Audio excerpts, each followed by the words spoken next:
The Ramayana, Kanda. Chapter 1. Long before the clash of mortal armies on the earthly plane, the universe itself was buckling under the weight of a singular, catastrophic arrogance. The natural order of the cosmos, Dharma, had been fractured by the Rakshasa king, Ravana of Lanka. Through thousands of years of grueling, excruciating penance, Ravana had forced the hand of the Creator, Brahma, extracting a boon of near absolute invulnerability. He demanded, and was granted, immunity from the gods, from celestial beings, from demons, and from the divine serpents of the underworld. Yet, in his boundless, blinding hubris, Ravana made one fatal omission. He did not ask for protection from mortal men or beasts, considering them too insignificant to pose a threat. This loophole of pride became the fulcrum upon which the fate of the universe would pivot. Unleashed and untouchable, Ravana tore through the cosmos. He dethroned the gods, halted the turning of the planets, and weaponized the elements, plunging the cosmic hierarchy into a state of terrified paralysis. The heavens realized that to destroy a threat immune to the divine itself would have to accept the severe, fragile limitations of human mortality. Far beneath the besieged heavens, on the banks of the Saryu river, stood the capital of the Ikshvaku dynasty, Ayodhya, meaning the unconquerable. Ayodhya was an architectural and sociological marvel, a fortress city with walls so high they seemed to scrape the sky, surrounded by a moat as deep as the ocean itself. It was a metropolis defined by absolute order, where the streets were continually washed with fragrant waters and strewn with flower petals, and where every citizen was deeply grounded in their duties. At the helm of this unparalleled empire sat King Dasharatha, a warrior of such immense martial prowess that his chariot could fight in 10 directions simultaneously, a king whose very name invoked the terror of a unified military front. He had ruled for thousands of years, expanding his borders to the edges of the known world, filling his treasuries with gold and precious gems, and maintaining a society devoid of poverty, theft, or deceit.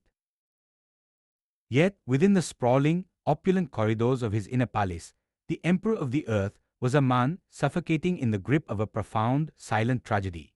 Dasharatha, despite his absolute power, was old, and he had no son. The throne of the greatest empire in the world faced the terrifying abyss of a broken lineage. The halls of Ayodhya, though filled with the chants of priests and the clash of gods, felt to the aging king like a grand, gilded tomb. The weight of this biological and dynastic failure drove Dasharatha to the absolute edge of despair. Realizing that mortal remedies had failed him, he turned to the ancient, earth-shaking rituals of his ancestors. He resolved to perform the Ashvamedha Yajna, the magnificent and grueling horse sacrifice that asserted ultimate imperial dominance, and to couple it with the Putrakemshti Yajna, a highly specific, tremendously difficult sacrifice designed to command the cosmos to yield an heir. To officiate this monumental undertaking, Dasharatha summoned sage Rishyasringa, an ascetic of such pure, untainted austerity that his mere presence was said to end droughts and summon the rains. The preparations took a full year. Kings and scholars from across the subcontinent were summoned. When the time finally arrived, the sacrificial fires were ignited, blazing with a heat and intensity that seemed to pierce the veil between the mortal world and the heavens. Thousands of oblations were poured into the roaring flames as the priests chanted the ancient, rhythmic hymns of the Vedas, the sound vibrating through the very bedrock of Ayodhya. As the ritual reached its agonizing climax, the air grew thick and the flames roared to an unnatural height. From the blinding center of the sacrificial fire emerged a terrifying, divine being, the Prajapati Purusha. Clad in crimson garments, radiating the intense brilliance of a blazing sun, the entity stepped from the embers holding a massive, covered vessel of pure gold. Within this vessel lay the payasam, a celestial, milk-based nectar cooked by the gods themselves. This was not a mere blessing, it was the concentrated essence of divine intervention, the physical manifestation of the heavens' response to Ravana's tyranny. The divine figure instructed Dasharatha to distribute this golden nectar among his queens.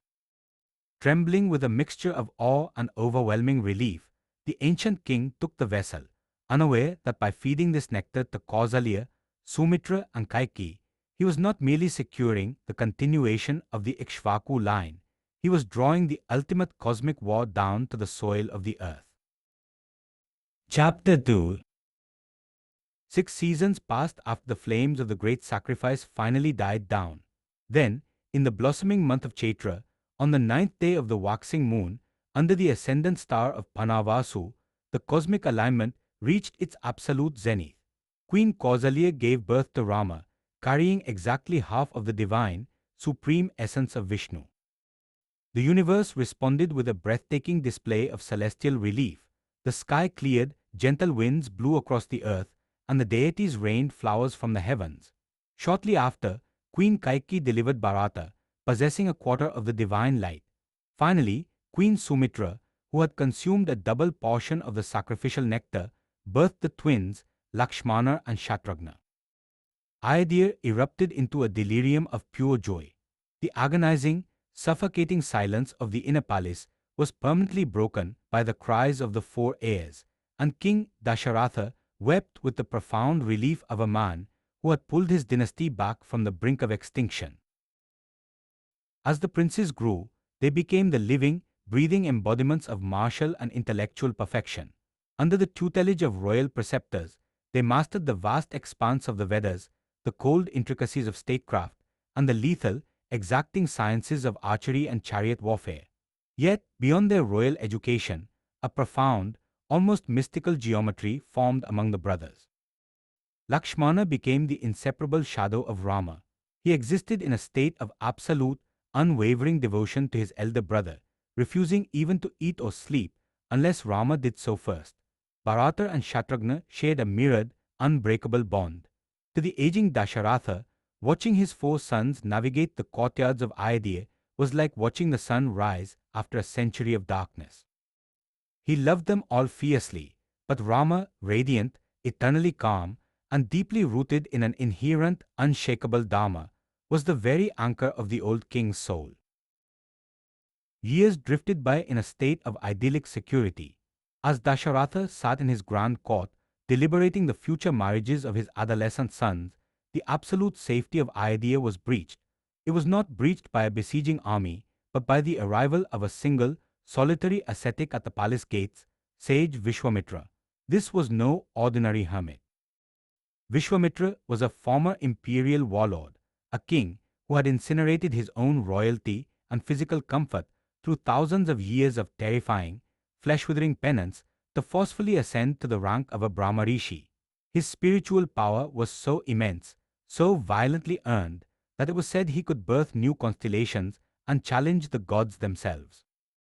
His sudden arrival sent a shockwave of visceral dread through the royal assembly. Dasharatha, trembling with deep reverence, rushed to the gates to welcome the imposing sage, offering him the wealth of the entire empire and swearing to fulfill any request. Vishwamitra had not come for gold. Deep in the wilderness, his sacred ashram was under siege. 2 terrifying Rakshasas, Maricha and Sabahu, agents operating under Ravana's dark influence, were systematically desecrating his sacrificial fires. Just as the rituals neared their climax, the demons would darken the sky, raining down torrents of boiling blood and rotting flesh upon the altars.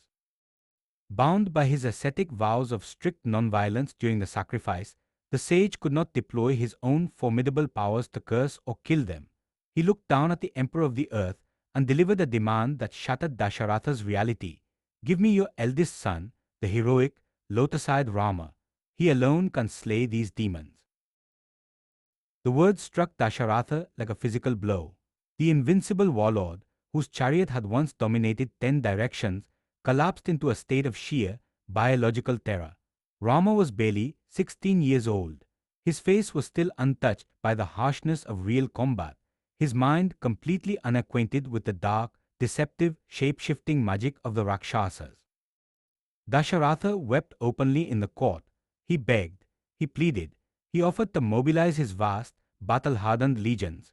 He offered to march into the punishing forest himself, sword in hand, to die defending the sage altars, but he explicitly refused to surrender his golden child to the wilderness.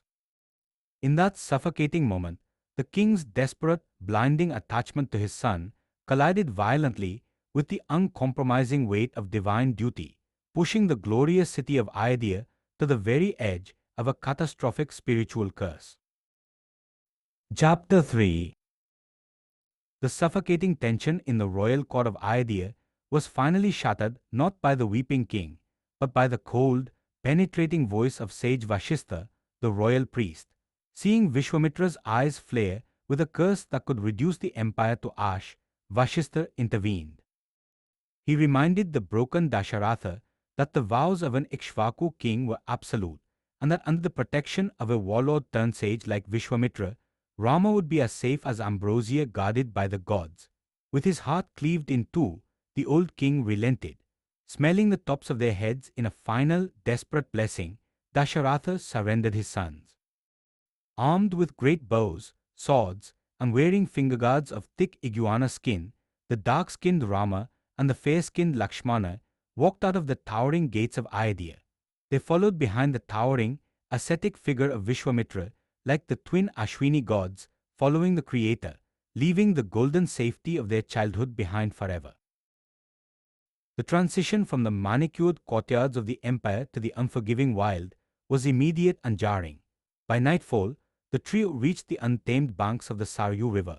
Here, Vishwamitra initiated the princes into the harsh reality of their new existence.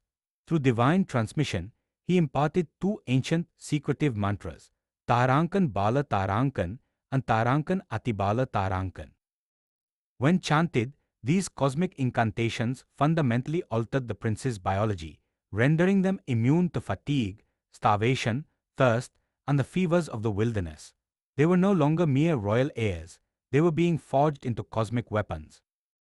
That night, the princes of the earth slept on a bed of dry grass and leaves upon the bare, cold riverbank, their first stark initiation into the brutal, ascetic life of the forest.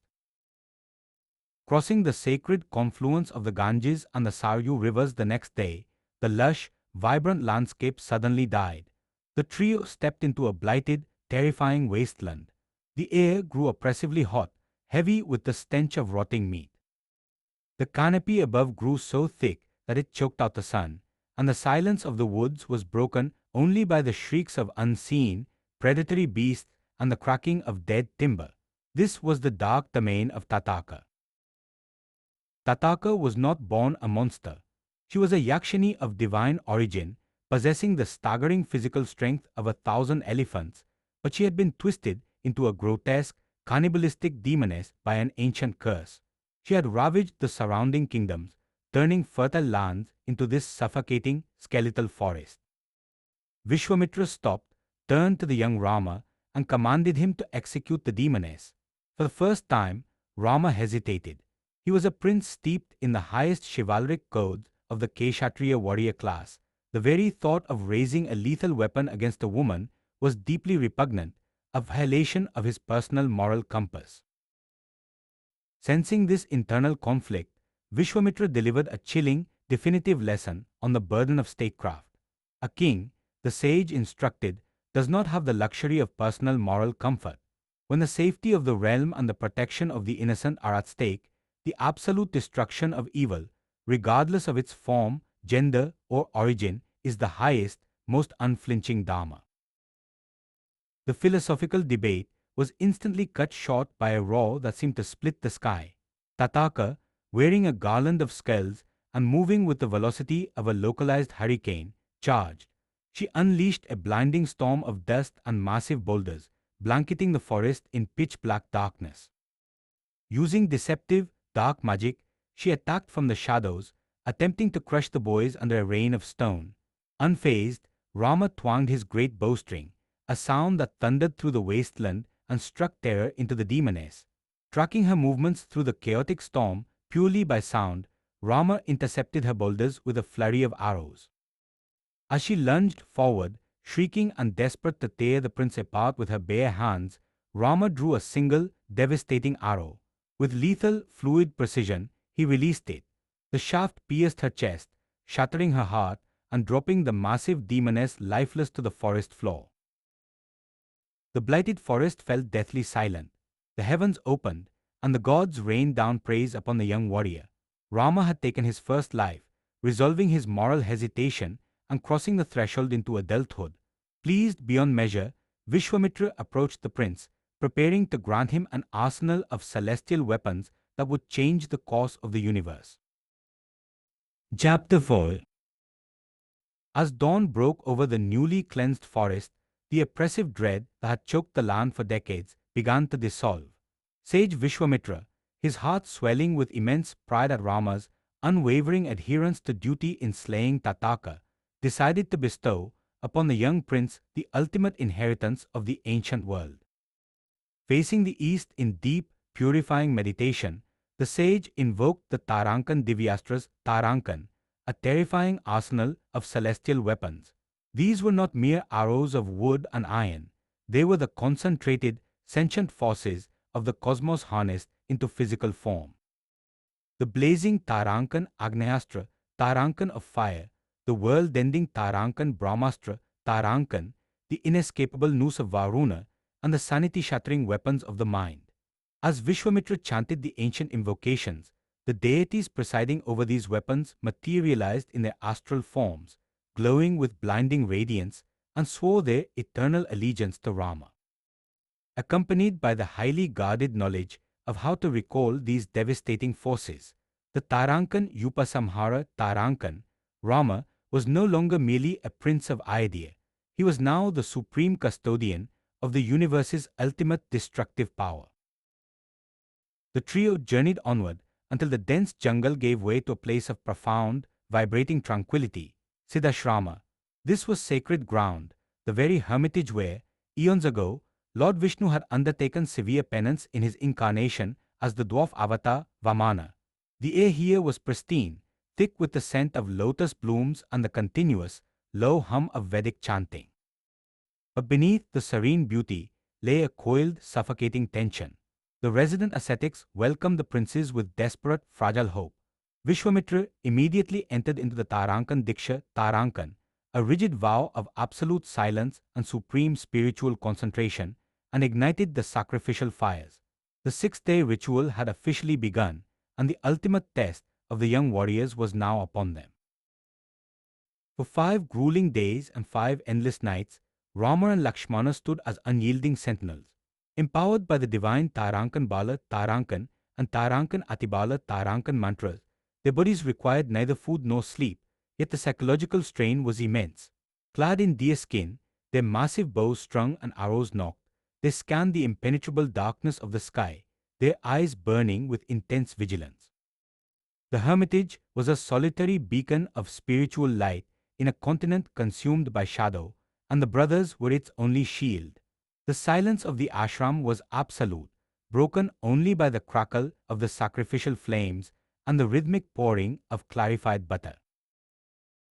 On the morning of the 6th day, as the ritual neared its supreme, fragile climax, the sacrificial fire suddenly flared, its flames twisting violently as if gasping for air. The clear sky was instantly obliterated by an unnatural, suffocating darkness. With a sound like tearing thunder, the sky ripped open, and the Rakshasas descended.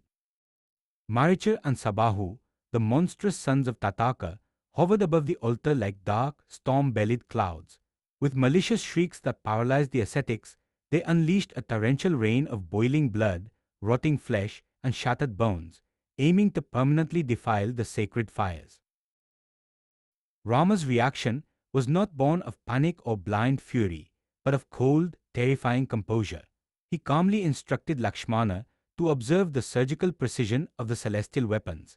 Unwilling to execute Maricha, who was bound by fate for a darker, more devastating role years later in the Dandaka forest, Rama invoked the Tarankan Manavastra Tarankan. The mystical arrow struck Maricha with the concussive force of a hurricane, lifting the massive demon off his feet and hurling him violently through the air, sending him crashing into the churning ocean 100 yojanas away, alive but utterly defeated. With the leader banished, Rama turned his cold, absolute gaze to Sabahu. He drew the Tarankan Agnayastra Tarankan, the weapon of cosmic fire. The arrow left his bowstring like a streak of pure lightning, piercing Sabahu's chest and incinerating the demon in a blinding explosion of ash and flame. Finally, invoking the Tarankan Vayavyastra, Tarankan, the weapon of the wind, Rama summoned a localized, targeted cyclone that swept away the remaining demonic forces and cleansed the blood-soaked sky. The unnatural darkness broke, and golden sunlight poured back into Siddhashrama. The sacrificial fires burned pure and bright, the ritual reaching its flawless conclusion.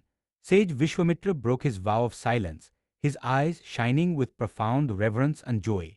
The defense was complete. The boys of Ayodhya had been tested in the literal fires of cosmic warfare, and they had emerged as the undisputed protectors of Dharma. Chapter 5. With the fires of Siddhashrama burning pure and untainted, Sage Vishwamitra turned his gaze northeast toward the kingdom of Vaidha. He led the two princes out of the wilderness, their journey punctuated by miracles, most notably the redemption of Ahalya, a cursed woman frozen in petrified isolation for centuries, whose liberation at the mere touch of Rama's presence confirmed his divine, purifying nature. Finally, the trio arrived at the towering gates of Mithila, the capital of King Janaka. Unlike the martial fortress of Ayodhya, Mithila was a city defined by extreme intellectual and spiritual pursuit, ruled by a philosopher king who was as detached from worldly desires as the ascetics of the deep forest. Yet the center of Janaka's world was not philosophy, but his daughter Sita. She was not born of mortal flesh. She had emerged radiantly from a golden furrow in the earth while the king was ritually plowing the ground for a sacrifice. She was the absolute manifestation of divine grace, an elemental force of nature bound in human form. Recognizing her supreme, otherworldly nature, Janaka had established a brutal, seemingly impossible condition for her marriage. The suitor had to lift, string, and draw the Tarankan Shiva, Danash Tarankan, the ancient, terrifying bow of Lord Shiva himself, which had been entrusted to Janaka's ancestors eons ago. The sheer physical reality of the bow was staggering. It rested within a massive, 8-wheeled iron chest, requiring the combined, agonizing effort of 5,000 muscular guards merely to drag it into the assembly hall. For years, the greatest kings, emperors, and warlords from across the known world had traveled to Mithila, driven by arrogance and lust, only to leave broken and humiliated. They could not even shift the weapon by a fraction of an inch. As the colossal iron chest was opened in the center of the royal assembly, a heavy, expectant silence fell over the court.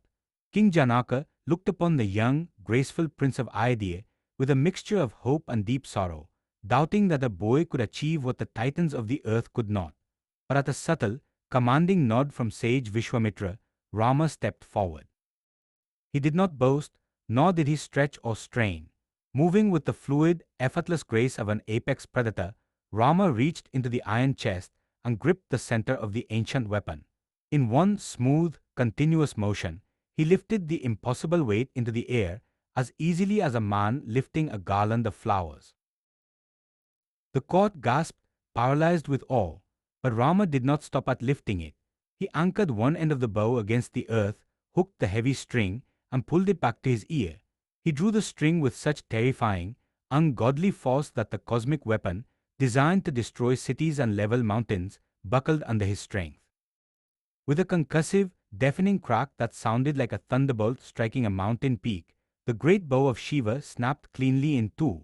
The shockwave was so violent that the earth trembled, and the entire assembly, save for Vishwamitra, Janaka, and the princes, was knocked unconscious to the marble floor. The cosmic requirement had been met. Envoys were frantically dispatched to Ayodhya, and King Dasharatha, his heart soaring with unimaginable pride, marched to Mithila with his royal legions. In a ceremony of unparalleled, earth-shaking grandeur, the bloodlines of the sun and the earth were united.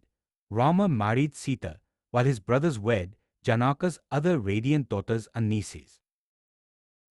Their triumphant return to Ayodhya was marked by one final, chilling encounter, A confrontation with the terrifying warrior sage Parashurama, who arrived to challenge the boy who broke Shiva's bow. When Rama effortlessly strung Parashurama's own cosmic Vishnu bow, the older avatar recognized the passing of the divine torch, bowed in deep reverence, and vanished into the mountains, ending an era of blood. Ayodhya welcomed its golden children home with rapturous, blinding celebrations. The streets ran with flower petals, and the air was thick with the scent of sandalwood and absolute victory. King Dasharatha looked upon his united family and his peaceful, prosperous empire, believing that the trials of his dynasty were permanently over. He could not know that the true war had not even begun, and that the greatest threat to his bloodline lay not in the fangs of distant demons, but in the hushed, poisonous whispers echoing within the very walls of his own palace. Ayodhya Kanda. Chapter 1. Even for the Emperor of the Earth, time is an undefeated adversary. King Dasharatha, who had ruled the vast Ikshvaku empire for millennia, looked upon his own reflection and saw the encroaching shadows of his mortality. His reign had been an epoch of unparalleled peace, but the crown was growing impossibly heavy upon his silvering head. Looking out across the sprawling, prosperous courts of Ayodhya, his gaze rested upon Rama. The young prince had returned from his trials in the wild and his marriage in Mithila not merely as a hero, but as a paragon of absolute Dharma. He was beloved by the ministers, revered by the army, and worshipped by the citizens. The royal astrologers declared that the stars had aligned in perfect celestial geometry. The ascendant moon was entering the Pushya constellation. Seizing the divine mandate, Dasharatha summoned a grand assembly of kings, chieftains, and sages. With a voice that still commanded the absolute silence of the known world, the old king announced his intention to step back from the abyss of power. Rama would be consecrated as the Yuvaraja, the crown prince, at the dawn of the very next day. The decree swept through Ayodhya like wildfire, transforming the fortress city into a blinding mirage of gold and euphoria. The citizens poured into the streets in a delirium of sheer joy. The great thoroughfares were ritually washed with fragrant sandalwood water and carpeted with crushed lotus petals. Massive banners of silk caught the wind atop the high watchtowers, and the night sky was obliterated by the glow of a million oil lamps, turning the darkness into perpetual dawn. The rhythmic, earth-shaking beat of the royal kettledrums mixed with the continuous chanting of Vedic hymns. It was a celebration of continuity, an entire civilization breathing a collective sigh of relief, knowing that the greatest empire on earth would be placed into the hands of the most righteous man alive. The air itself vibrated with absolute security. But the deepest tragedies are rarely born on the battlefield. They are incubated in the quiet, shadowed corridors of power. High above the deafening celebrations, standing on a pristine white marble balcony of the inner palace, a single, solitary figure looked down upon the rejoicing city.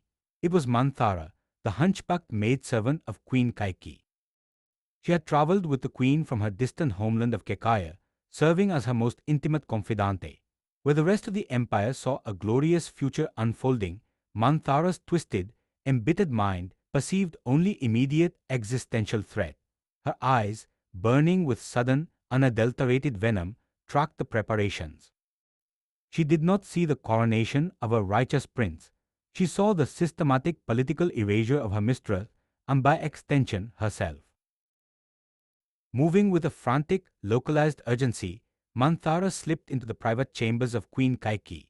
The beautiful queen, upon hearing the news of Rama's impending coronation, had wept with genuine maternal joy.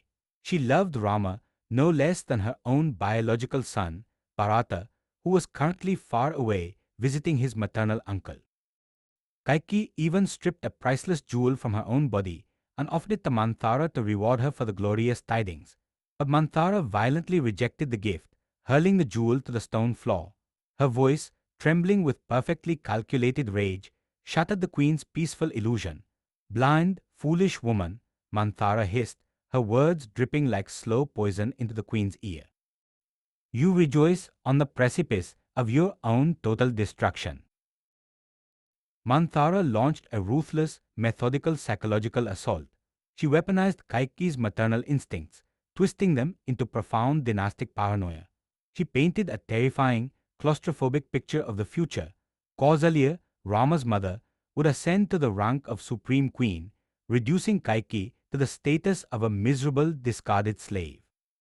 Worse, Manthara whispered the ultimate, terrifying lie of absolute power, that a king can have no rivals. If Rama takes the throne, Bharata would not merely be sidelined, his very existence would be a threat. Bharata would be exiled or quietly executed to secure the crown. Under the relentless, suffocating pressure of these toxic whispers, the noble Queen Kaikeyi broke.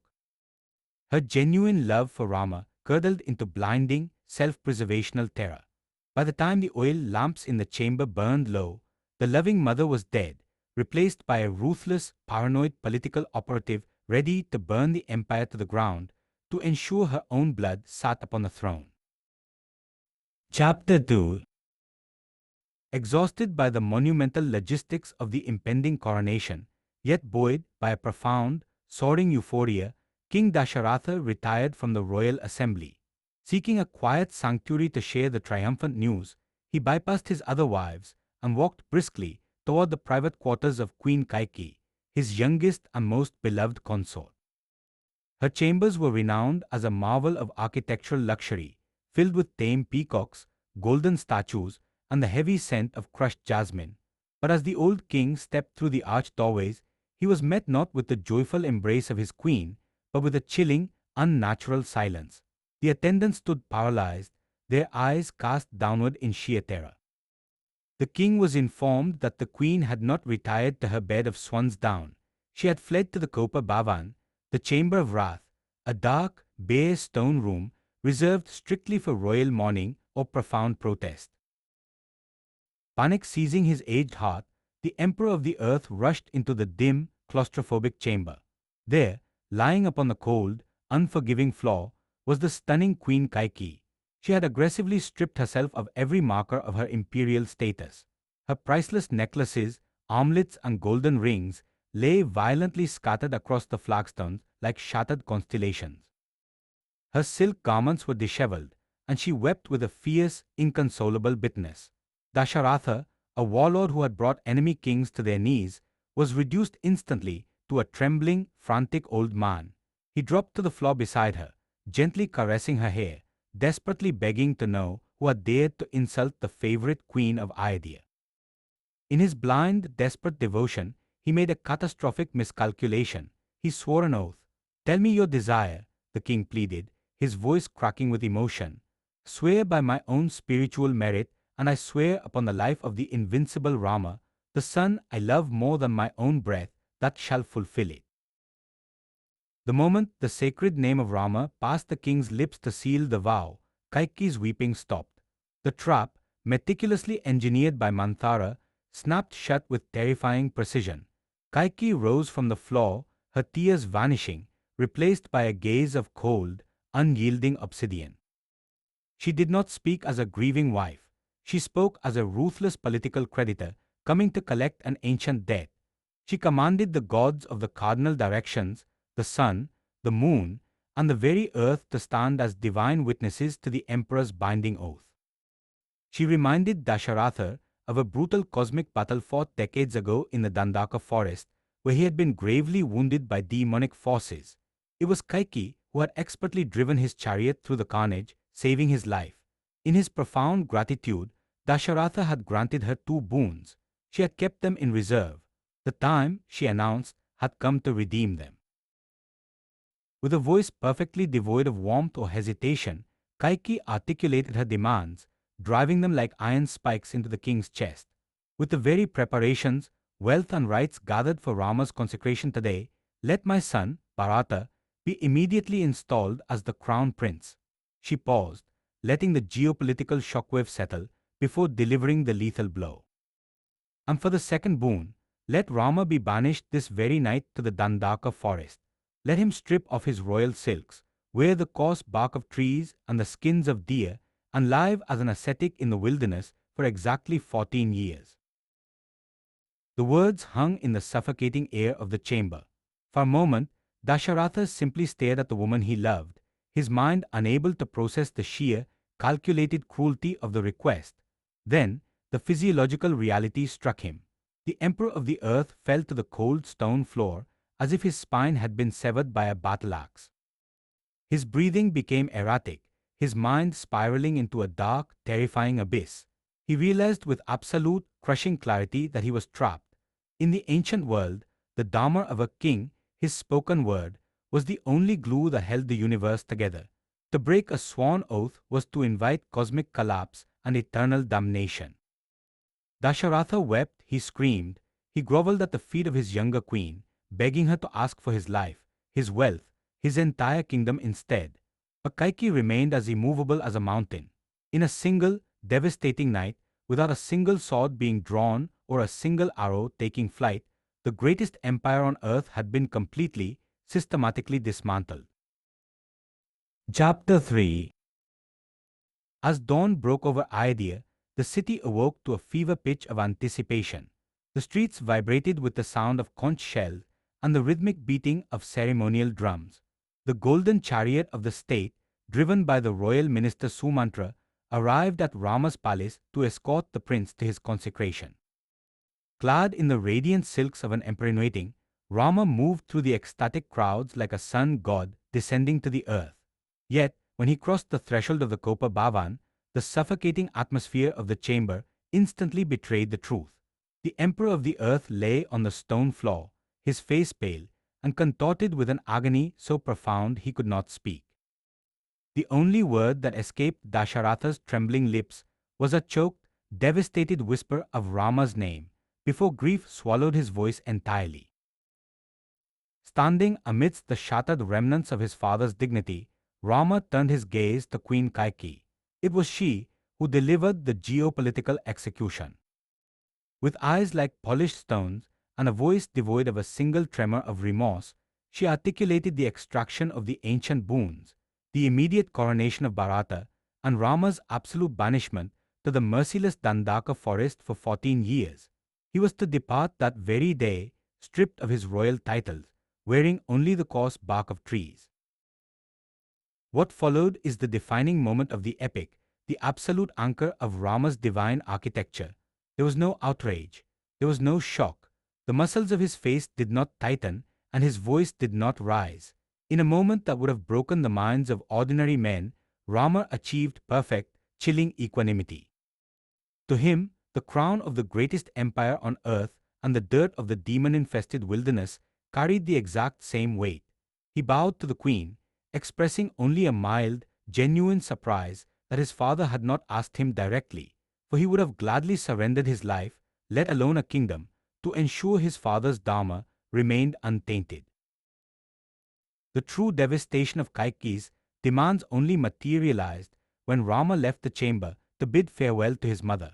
Queen Kausalya was in her private sanctuary, pouring oblations into the sacred fire, praying for the longevity of her son's reign. When Rama gently delivered the news, the psychological impact was catastrophic. The supreme queen of Ayodhya collapsed to the marble floor like a massive, ancient sal tree felled by a woodcutter's axe. Her grief was world-ending. She wept not just for the loss of her son to the terrifying wilderness, but for her own impending doom. She knew that without Rama's protection, she would be reduced to a miserable subordinate under Kaikeyi's tyrannical rule in a palace that had suddenly become a prison. If Rama's reaction was ice, the reaction of his younger brother, Lakshmana, was pure, unadulterated fire. Hearing of the banishment, Lakshmana's eyes turned the color of molten copper.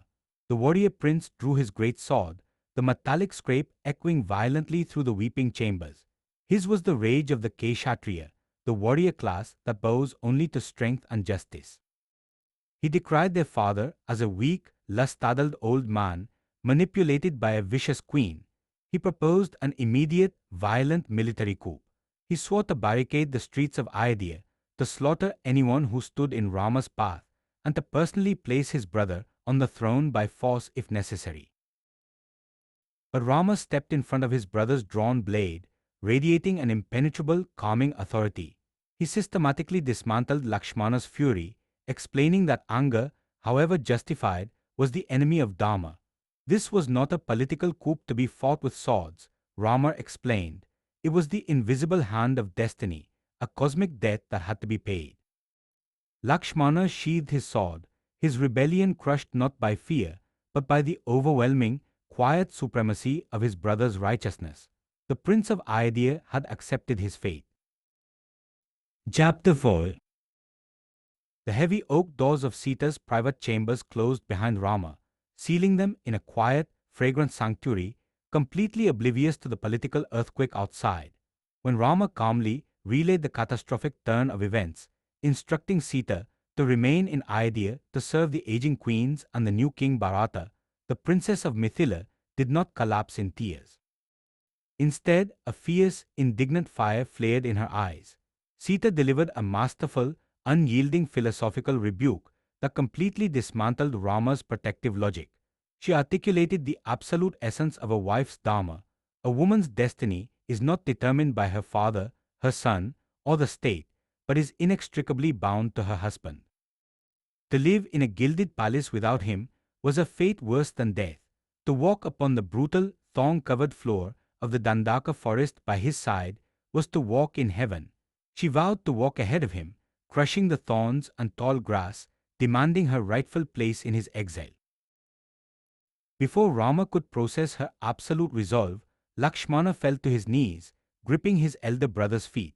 The fierce warrior, having abandoned his thoughts of violent rebellion, now begged for the privilege of servitude. He swore to be their vanguard, their protector in the dark, and their tireless provider in the unforgiving wild. Faced with the unshakable devotion of his wife and brother, Rama's stoic armor softened. He accepted their company, sealing a pact of shared suffering that would echo into eternity. The trio returned to the royal assembly to take their final leave, setting the stage for the most visceral, heartbreaking visual of the entire epic. Queen Kaikeyi, her heart now as impenetrable as a fortress wall, stepped forward carrying the Kyra, the coarse, abrasive bark of trees worn only by the most austere ascetics.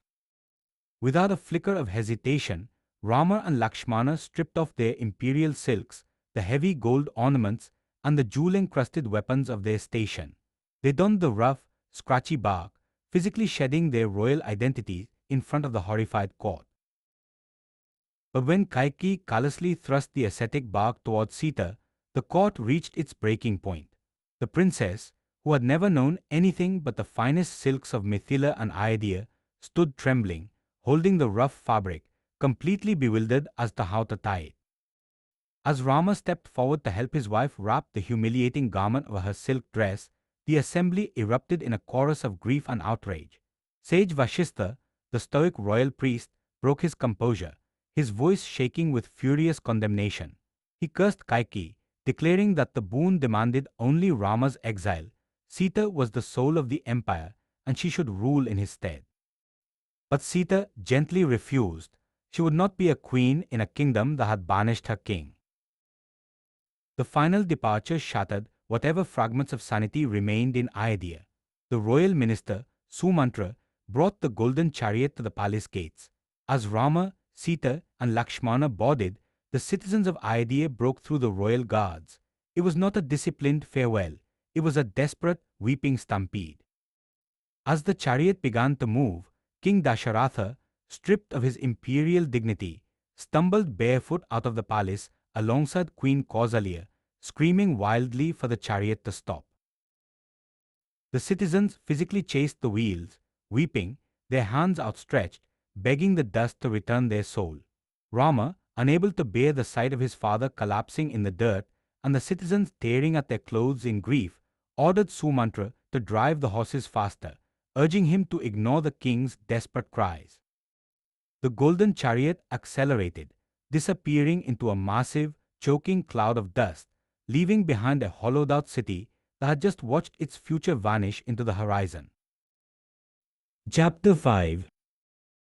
With the golden chariot swallowed by the horizon, a deathly, suffocating silence descended upon Ayodhya. The city, hours ago a beacon of celestial euphoria, was now a sprawling necropolis of grief. King Dasharatha, physically broken and spiritually hollowed, was carried into the dark, quiet chambers of Queen Kausalya. There, as the midnight shadows lengthened, the ghosts of his past emerged to collect their final debt. The king recounted a haunting, tragic memory from his youth.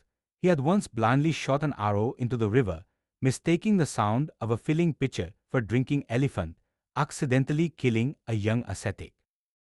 The boy's blind, devastated parents had cursed the young warlord, prophesying that he too would one day die from the unbearable agony of separation from his son. As the cosmic scales finally balanced, the Emperor of the Earth closed his eyes, his breathing slowed, and with a final whispered plea for Rama, Dasharatha's heart simply stopped beating. The empire was plunged into a terrifying vacuum. Desperate riders were dispatched to the distant kingdom of Kekaya to summon Bharata, who remained entirely ignorant of the political earthquake. When Bharata crossed the gates of Ayodhya days later, he found a city that looked as though it had been sacked by an unseen enemy. The streets were deserted, the fires were unlit, and the citizens looked upon him with cold, veiled suspicion. Rushing to the inner palace, Bharata sought out his mother, Kaikeyi. She broke the news of the king's death and Rama's exile with a chilling, triumphant smugness, expecting her son to embrace the blood-soaked crown she had secured for him. Instead, Bharata reacted with absolute, visceral revulsion. He looked at the mother who had birthed him as if she were a venomous serpent. In a fit of explosive, unadulterated disgust, he verbally disowned her, branding her the murderer of her husband and the destroyer of their divine lineage. He declared that the throne of the Ikshvakas belonged to Rama, and to touch it would be a spiritual contamination. Refusing even to sit upon the royal seat, Bharata mobilized the entire royal court, the imperial army, and the weeping queens. They marched not to war, but to the deep, forested mountains of Chitrakoot, where Rama had established his ascetic hermitage. The visual contrast was jarring, the massive, heavily armed imperial procession halting before a simple hut of mud and leaves. When Bharata threw himself at his elder brother's feet, weeping uncontrollably, he delivered the fatal news of their father's death.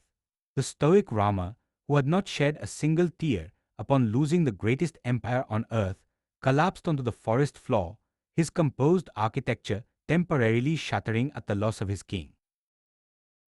After performing the grim, austere water rites for their father in the Mandakini river, Bharata launched a desperate, impassioned philosophical campaign to drag Rama back to the capital. But Rama remained as immovable as the mountain they stood upon.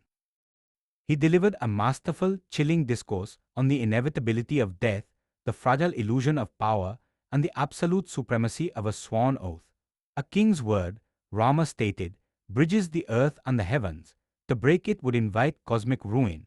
He flatly refused to return until the exact duration of 14 years was complete. Defeated but fiercely loyal, Bharata demanded a compromise. He asked for Rama's wooden sandals. Placing the simple, dust-covered footwear upon his own royal head, Bharata made a chilling vow of his own. He would not return to the opulent palaces of Ayodhya. He established a camp in the peripheral village of Nandigrama, just outside the capital's walls. There, he placed the wooden sandals upon the imperial throne, holding the royal umbrella over them himself. Shedding his own royal silks, Bharata donned the coarse bark of an ascetic. For 14 years, the greatest empire in the ancient world would not be ruled by a king, but by a pair of empty wooden sandals, a haunting, silent testament to the absolute, crushing burden of Dharma. Aranya Chapter 1. For a decade, the Dandaka forest swallowed the exiled heirs of Ayodhya. This was not a quiet woodland retreat, but a vast, suffocating expanse of ancient timber, predatory beasts, and isolated ascetic hermitages that existed under the constant, terrifying shadow of demonic incursions. Moving ever southward through this hostile terrain, Rama, Sita, and Lakshmana slowly shed the last lingering echoes of their imperial past. Their skin darkened under the brutal sun, and their bodies hardened by raw survival, yet their spiritual radiance only intensified. Guided by the ancient, revered sage Agastya, the trio eventually crossed into the dangerous frontier region of Janasthana, erecting a humble hermitage on the serene banks of the Godavari river in a place called Panchavati. Surrounded by 5 massive banyan trees, the air thick with the scent of blooming lotuses and the rhythmic chanting of distant sages, they carved out a fragile, idyllic sanctuary. For a brief, fleeting moment, the universe allowed them peace. But Panchavati was perched on the very edge of the demonic empire. The tranquility was violently ruptured by the sudden arrival of Sapanaka, a Rakshasi who prowled the dense, untamed undergrowth. She was no ordinary demoness. She was the sister of Ravana himself, a creature of raw, unchecked appetite and grotesque physical entitlement. Emerging from the shadowed canopy, her eyes fell upon Rama. The visual contrast was absolute and jarring. Where Rama was perfectly composed, possessing eyes like lotus petals and the towering, immaculate physique of a celestial warlord, Sapanaka was a manifestation of pure chaos. She was hideous, copper-haired, her voice like grinding stones, her mind instantly consumed by a feral, unadulterated lust. She did not approach the prince with the grace of a suitor, but with the terrifying arrogance of an apex predator claiming its prey. Boldly stepping into the clearing, Sapanaka demanded that Rama abandon his ascetic vows, discard his fragile human wife, and rule the vast wilderness as her demonic consort. Rama, whose adherence to Dharma was absolute, harbored no fear of the terrifying creature. With a calm, almost detached amusement, he gently rebuffed her advances, pointing out that he was already bound by the sacred, unbreakable vows of marriage to Sita. With a faint, knowing smile, he directed the Rakshasi's attention to his younger brother, Lakshmana, noting that the fierce warrior was currently without his wife and might make a more suitable, unattached match. It was a momentary, light-hearted deflection, an inside joke between brothers, but in the volatile, arrogant mind of a Rakshasi, it was a spark thrown onto dry kindling. Lakshmana, matching his brother's tone, sharply and eloquently rejected her, mocking her grotesque presumption to join a royal house. The sudden realization that she was being dismissed and ridiculed by mere human ascetics shattered Sapanaka's fragile, ego-driven composure. Her lust instantly curdled into a blinding, murderous rage. Her bloodshot eyes snapped towards Sita, identifying the gentle princess of Mithila as the sole obstacle between herself and her dark desire. With a guttural, earth-shaking shriek that silenced every bird in the forest, Sapanaka abandoned her humanoid facade. Expanding to a terrifying, monstrous size, her jaw unhinged and her razor-sharp claws extended, she lunged with the velocity of a striking viper, intending to physically devour Sita right on the floor of the sacred hermitage. The playful atmosphere evaporated into absolute lethality in a fraction of a second. Rama's voice cut through the air, cold and commanding, ordering his brother to neutralize the threat without taking the woman's life. Lakshmana did not hesitate. Moving with blinding, martial precision, he intercepted the massive demoness midair. The sharp, metallic ring of his drawn sword echoed violently through Panchavati. In a single, fluid strike of devastating accuracy, Lakshmana severed Sapanaka's nose and ears. The demoness crashed into the dirt, dark, heavy blood spraying across the pristine sanctuary. Screaming in agony and humiliated beyond measure, she fled back into the deep, impenetrable jungle, her wails echoing like a death knell through the ancient trees. The blood on the soil of Panchavati was not merely a warning, it was the formal, irreversible declaration of a cosmic war. Chapter 2. The wails of Sapanaka did not just echo through the Dandaka forest, they tore through the very fabric of the demonic stronghold of Janasthana. Bleeding profusely, her face a grotesque mask of mutilated flesh, she threw herself at the feet of her brother, the terrifying warlord Kara. Seeing the royal blood of Lanka spilled by a mere human ascetic, Kara's rage was instantaneous and absolute. He did not send a scouting party, he mobilized an extermination force. 14,000 elite Rakshasa warriors, heavily armored and armed with massive maces, poisoned spears, and black iron tridents, marched out under the command of Kara and his lethal general, Dashana. As the demonic legion surged toward Panchavati, the cosmos itself seemed to recoil. The sky turned a sickly, bruised purple, raining drops of hot blood. Massive, shadow-winged vultures circled overhead in a suffocating vortex, and the earth trembled under the synchronized, deafening march of 14,000 titans. Miles away, standing perfectly still outside the hermitage, Rama felt the tectonic shift in the forest. The rhythmic thud of the approaching army sounded like the drumming of the ocean during a cosmic dissolution. Turning to Lakshmana, his voice possessed an icy, unyielding authority. He ordered his brother to take Sita deep into a hidden, impenetrable mountain cave and to guard her with his life, forbidding him from entering the fray. This was a burden of blood Rama would carry alone. As Lakshmana and Sita vanished into the rocky shadows, Rama prepared for war.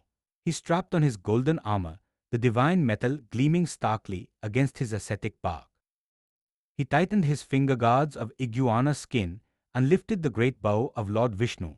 Standing solitary in the clearing, a single glowing figure against the encroaching darkness, the Prince of Ayodhya waited for the horde. When the treeland finally violently erupted, spilling a sea of screaming, grotesque monsters into the clearing, they did not find a terrified hermit. They found an apex predator. Kara commanded the entire army to attack simultaneously, aiming to drown the solitary warrior in a tidal wave of iron and dark magic. But as the sky vanished beneath a terrifying canopy of spears, arrows and boulders, Rama drew his bowstring. What followed was not a battle. It was a systematic, surgical annihilation. Rama moved with such terrifying, blinding velocity that the demons could not perceive him drawing or releasing. They saw only a continuous, unbroken ring of fire forming a halo around him. His arrows, infused with cosmic mantras, intercepted the rain of demonic weapons midair, shattering them to dust. Then, the celestial shafts found flesh. The carnage was absolute and visceral. Rama's arrows pierced iron armor, shattered massive chariots, and pinned screaming Rakshasas to the ancient trees. The air grew thick with the metallic stench of blood and the deafening shriek of tearing metal. Heads still adorned with heavy golden earrings rolled across the forest floor. Severed arms, still gripping massive maces, fell like a grotesque rain. When the brutal General Dashana charged forward, swinging a spiked club that could flatten a mountain, Rama calmly released a volley of crescent-headed arrows, dismembering the warlord in a fraction of a second before a final shaft ended his monstrous life. Witnessing the utter destruction of his invincible army, Kara descended into a berserker rage. He charged Rama in his massive chariot, unleashing a barrage of dark, blood-soaked arrows. Rama, remaining perfectly anchored, casually shattered Kara's bow, killed his chariot horses, and decapitated his charioteer. Forced to the ground, Kara uprooted a massive sal tree and hurled it at the prince, only to watch it disintegrate under Rama's arrows. In a final, desperate lunge, the demon lord closed the distance. Rama invoked the Indrastra, a blinding, celestial weapon radiating the pure heat of a falling star. The arrow tore through Kara's chest, burning him to ash from the inside out. Within a matter of hours, the deafening roar of the Rakshasa army was replaced by a heavy, deathly silence. 14,000 elite warriors lay utterly destroyed. The clearing of Panchavati was a landscape of apocalyptic ruin, soaked deep in demonic blood. The gods, watching from the heavens, beat their celestial drums in sheer, terrified awe. Rama stood completely alone amidst the mountains of the dead, his golden armor unstained, his breathing steady, establishing himself not just as a righteous exile, but as the most lethal, unstoppable force in the universe. Chapter 3. The news of the cataclysmic slaughter in the Dandaka forest crossed the ocean and crashed into the golden island fortress of Lanka. Sapanaka, her face still a ruined, bloody mask, threw herself before the towering, ten-headed emperor of the Rakshasas, Ravana. She did not merely demand vengeance for her mutilation, she brought impossible intelligence. A single human ascetic, fighting on foot without an army or a chariot, had entirely eradicated a heavily armored legion of 14,000 elite titans in a matter of hours. Ravana, a supreme warlord who had subjugated the gods and conquered the cosmos, calculated the threat with chilling, predatory precision. He realized that launching another frontal military assault against a warrior of Rama's lethal, godlike magnitude would be a strategic failure. To destroy the Prince of Ayodhya, Ravana would not target his impenetrable armor, he would target his soul. He would orchestrate a psychological strike designed to sever Rama from his wife, Sita, the very anchor of his existence. To execute this dark deception, Ravana flew his aerial chariot across the ocean to a secluded coastal hermitage, seeking the demon Maricha. Decades ago, during the defense of sage Vishwamitra's fires, Maricha had been violently hurled across the continent by Rama's arrow. The trauma was absolute. The mere syllable of Rama's name sent the demon into shivering, terrified paralysis. When Ravana outlined his plan, Maricha begged his emperor to abandon this suicidal provocation, warning that to awaken the sleeping tiger of Ayodhya would mean the complete annihilation of Lanka. But Ravana's pride was absolute. Drawing his great sword, he offered Maricha a brutal ultimatum: face immediate execution for treason or participate in the deception.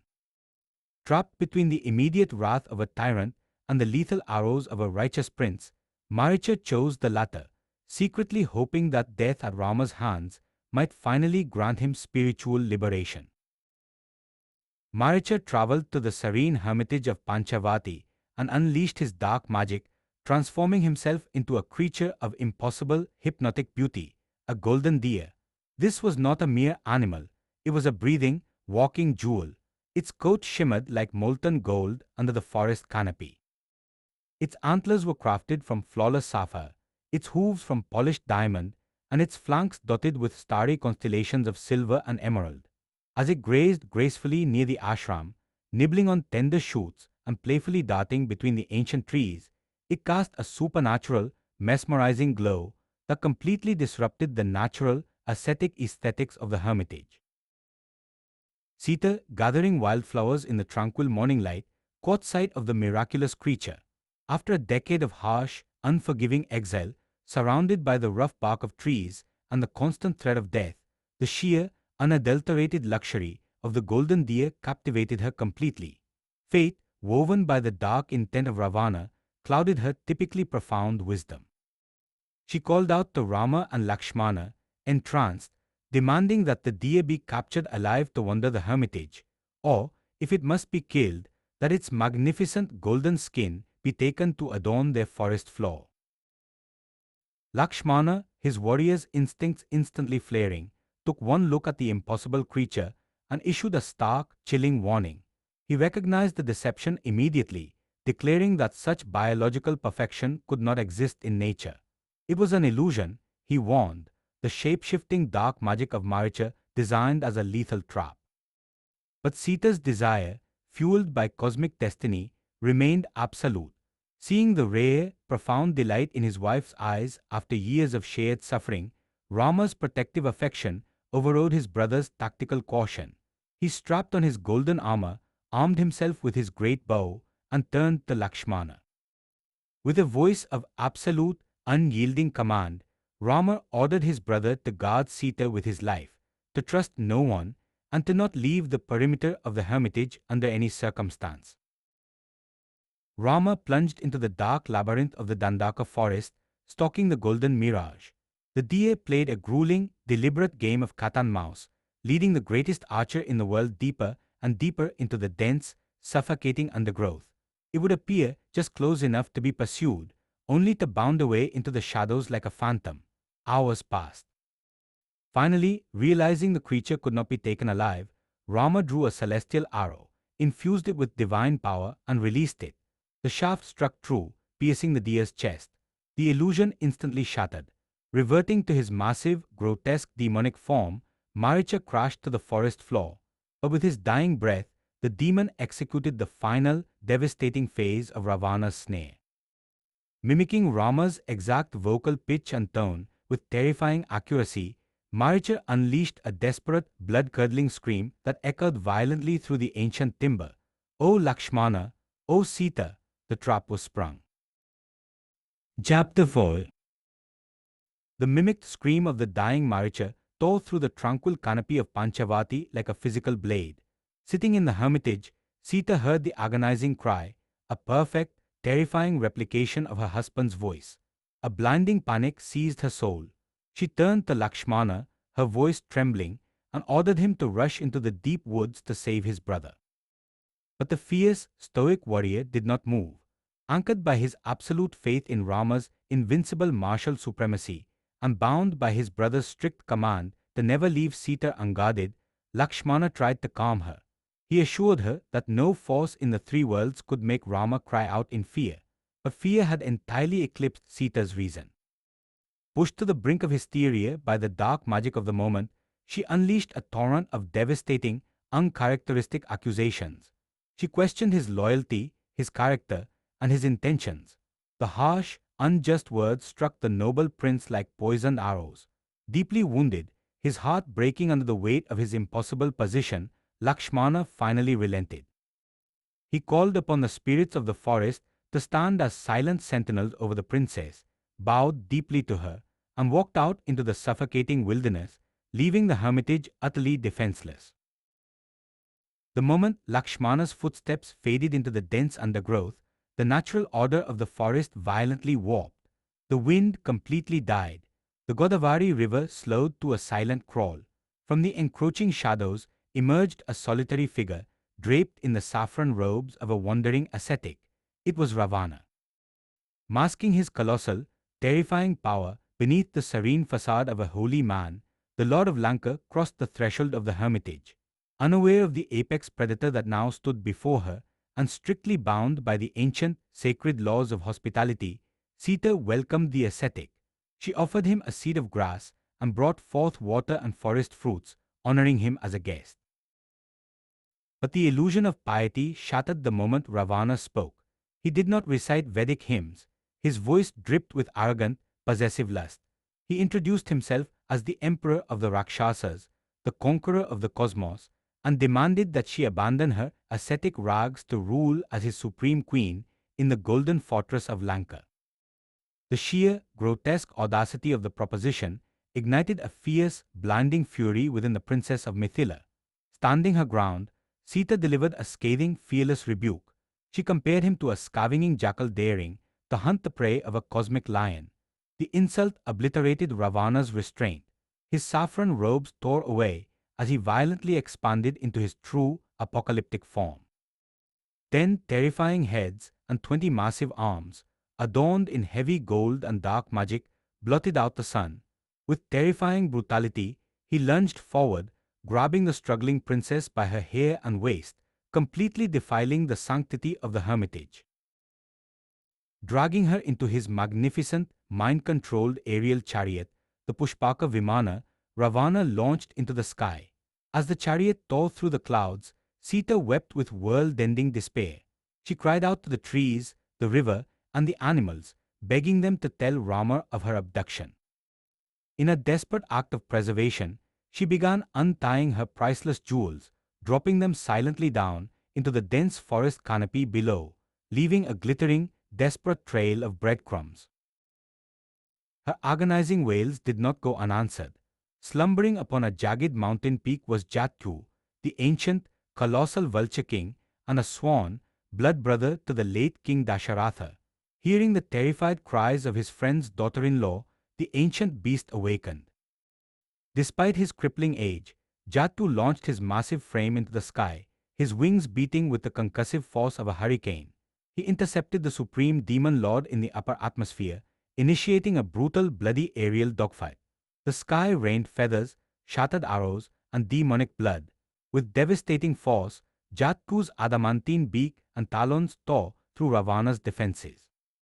The great bird shattered the Rakshasa's celestial bow, pulverized his pearl-crusted chariot, and slaughtered his monstrous, donkey-faced mules, forcing the Emperor of Lanka to crash back down to the earth. For a fleeting, magnificent moment, the ancient bird stood victorious over supreme evil. But age and absolute exhaustion began to betray Jatku. Recovering from the shock, a humiliated and enraged Ravana drew Chandrahas, the terrifying, indestructible sword gifted to him by Lord Shiva. As Jatku launched one final, desperate dive to tear the demon apart, Ravana swung the cosmic blade. In a blinding arc of silver light, he severed the great bird's wings. Jatu plummeted from the sky, crashing violently into the blood-soaked earth, a dying, broken monument to absolute devotion.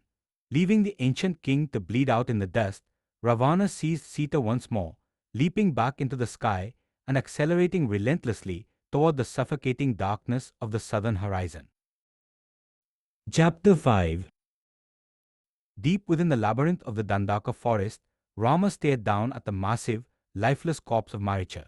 The shape-shifting illusion had vanished, leaving only a grim, cold reality. As the dying demon's echoed screams lingered in the air, a sudden, visceral dread gripped Rama's heart.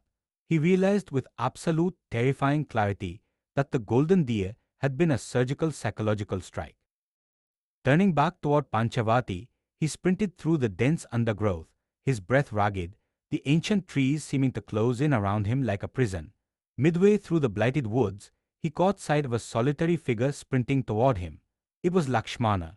The moment the brothers' eyes met, the truth hung between them like an executioner's axe. Rama did not scream. His voice dropped to a low, trembling whisper of absolute condemnation, demanding to know why Lakshmana had abandoned his post and left Sita completely defenseless in a forest crawling with monsters. When they finally breached the perimeter of Panchavati, the silence was absolute and suffocating. The doors to the humble mud hut hung wide open. Inside, the half-woven garlands of flowers Sita had been gathering lay trampled in the dirt. The water pitcher she had filled was overturned, its contents seeping slowly into the dry soil. Rama ran wildly through the clearing, calling her name until his voice cracked, his frantic cries echoing mockingly back from the empty mountain peaks. He questioned the ancient banyan trees, he begged the Godavari river to speak, he demanded the forest deer point the way. But the wilderness remained utterly indifferent to his agony. What followed was the most terrifying transformation in the entire epic. Rama, the absolute paragon of stoicism, the man who had lost an entire empire without a single flicker of emotion, completely lost his mind to grief. His sorrow rapidly curdled into an apocalyptic cosmic fury. His eyes, usually serene like lotus petals, turned the color of a dying star. He announced to Lakshmana that the universe had mistaken his gentleness for weakness. He drew his great bow and began invoking the Brahmastra, swearing to systematically halt the turning of the earth, incinerate the oceans, blot out the sun, and level the heavens themselves if the cosmos did not immediately return his wife. The prince of Ayodhya was prepared to plunge creation back into primeval chaos. Lakshmana, seeing the universe on the literal precipice of annihilation, stepped directly into the path of his brother's blinding rage. In a masterful display of devotion and tactical restraint, Lakshmana gripped Rama's trembling hands. He reminded the fracturing prince of his own divinity and his eternal duty as the protector of Dharma. He argued that to destroy the innocent along with the guilty would be a betrayal of everything his lineage stood for. He begged Rama to channel his world-ending fury into a targeted, relentless hunt. The storm passed. Rama lowered his bow, his apocalyptic rage subsiding back into a cold, hyper-focused and lethal determination. The broken prince accepted his grief, and the hunt began. Tracking the faint, violent disturbances in the foliage, the brothers moved rapidly southward. A few miles from the hermitage, the dense canopy broke into a clearing of apocalyptic ruin. Scattered across the blood-soaked grass lay the shattered remnants of a celestial chariot, the carcasses of monstrous beasts, and a sea of broken arrows. In the center of this carnage lay Jatu. The ancient vulture king was drowning in his own blood, his magnificent, massive wings completely severed from his torso. Rama rushed to the side of his father's old ally, weeping openly as the dying bird used his final, agonizing breath to deliver the ultimate intelligence. It was Ravana, the king of Lanka. He has taken her south. With those words, the noble beast spirit departed his body. Rama, deeply moved by the bird's supreme sacrifice, performed the sacred, solemn funeral rites for Jatu, consuming the ancient king's body in a royal pyre of sandalwood, elevating the animal soul to the highest celestial realms. Cleansed by the fire of the ritual, the brothers marched deeper into the uncharted, terrifying terrain of the deep south. The landscape became increasingly distorted and monstrous. They were suddenly ambushed by Kabandha, a cursed, headless titan whose massive mouth was embedded directly into his bloated stomach, his multi-mile-long arms sweeping through the forest to crush everything in his path. Moving with flawless, synchronized martial precision, Rama and Lakshmana severed the monster's colossal arms in a single stroke. As they ritually cremated his body, the curse lifted, and Kabandha's spirit ascended in a radiant celestial chariot. Before vanishing into the heavens, he pointed them toward the banks of Lake Pampa. Following his cosmic directions, the brothers eventually arrived at the peaceful hermitage of Shabari, an elderly, low-caste ascetic woman who had spent her entire life in quiet, unwavering anticipation of Rama's arrival. In a beautiful, touching moment of pure devotion that transcended all societal boundaries, she offered them forest berries, tasting each one first to ensure they were perfectly sweet for her king. Deeply moved, Rama blessed her, granting her ultimate spiritual liberation. Before entering the sacred fire, Shabari delivered the final strategic piece of the puzzle. On the mountain of Rishyamaka, overlooking the shimmering waters of Lake Pampa, lived Sugriva, an exiled Vanara prince who had also been stripped of his kingdom and his wife. The Aranya Kanda ends not with the bright celebrations of the palace, but at the edge of a pristine, lonely lake, where a broken king prepares to climb a mountain to forge a desperate geopolitical alliance with an army of shadows. Kishkindha Kanda. Chapter 1. The suffocating, blood-soaked canopy of the Dandaka forest finally broke, revealing the breathtaking, sun-drenched expanse of the Pampa basin. It was a landscape of impossible shimmering beauty. The crystalline waters of Lake Pampa were choked with blooming lotuses, and the air vibrated with the calls of cranes and the heavy scent of wild jasmine. But for Rama, this serene paradise was a psychological torment. Every beautiful sight, every gentle breeze, only sharpened the agonizing absence of Sita. Yet there was no time to drown in grief. The survival of the empire depended on a desperate geopolitical maneuver. They needed an army. High above the tranquil lake, perched upon the jagged, inaccessible crags of Mount Rishyamaka, the exiled Vanara king Sugriva watched the horizon with the frantic hypervigilance of hunted prey. Stripped of his crown, his capital, and his wife by his terrifying older brother, Vali, Sugriva lived in perpetual, paralyzing fear of assassination. Through the dense foliage, his scouts spotted two figures moving along the shoreline. The visual data was deeply contradictory. The men wore the coarse bark and matted hair of harmless hermits, yet they carried massive, heavy-draw bows, broadswords, and walked with the unmistakable, fluid gait of apex predators. Convinced that Vali had finally sent mercenaries to execute him, Sugriva panicked, preparing to abandon his mountain stronghold and flee deeper into the wilderness. But his chief minister, a quiet, powerfully built Vanara who sat observing the strangers with deep, piercing intelligence, stopped him. It was Hanuman. Recognizing that a panicked retreat would mean a lifetime of running, Hanuman volunteered to intercept the heavily armed strangers, assess their threat level, and if necessary, neutralize them before they reached the king. To avoid triggering a lethal, immediate confrontation with two warriors who moved like gods, Hanuman shifted his physical form. He descended the mountain not as a massive Vanara warrior, but disguised as a young, wandering Brahmin ascetic. Stepping onto the path before Rama and Lakshmana, Hanuman greeted them. What followed was one of the most profound, intellectually defining moments of the epic. Hanuman did not merely speak, he delivered a masterclass in diplomacy, linguistics, and philosophy. Listening to the ascetic's inquiries, Rama's grief-stricken face softened into a look of absolute, profound astonishment. He turned to Lakshmana, whispering that the being standing before them was no ordinary forest wanderer. Rama noted with technical precision that the stranger had spoken at length, without mispronouncing a single syllable, without his face or breath betraying any hesitation, and with a flawless mastery of grammar that could only belong to someone who had completely internalized the Rig, Yajur, and Sama Vedas. In a world defined by deception, Rama recognized the pure, unadulterated truth in Hanuman's voice. The Prince of Ayodhya commanded Lakshmana to speak freely. Upon hearing their tragic narrative, the disguise melted away. Recognizing the divine righteousness of the brothers, Hanuman reverted to his true, magnificent form, a towering, muscular Vanara, radiating the raw, elemental power of his father, the wind god. The connection between Rama and Hanuman was instantaneous and absolute, a cosmic alignment of devotion and duty that would permanently alter the destiny of the universe.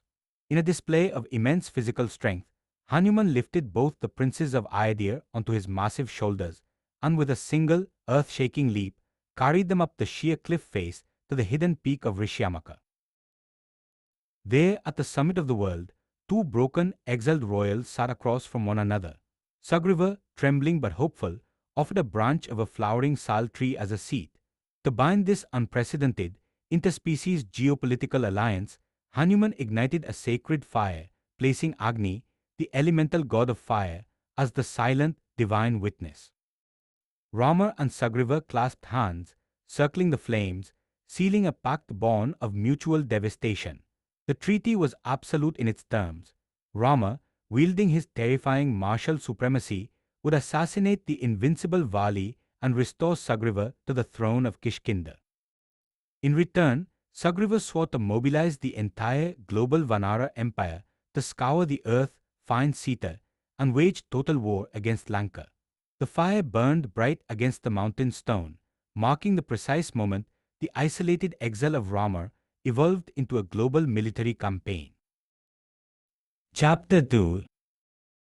Despite the sacred pact forged before the fire, a paralyzing doubt lingered in Sugriva's mind. Vali was not merely a king, he was a biological anomaly, a terrifying juggernaut who had once caught the supreme demon Ravana in a headlock and carried him across the earth's oceans for days.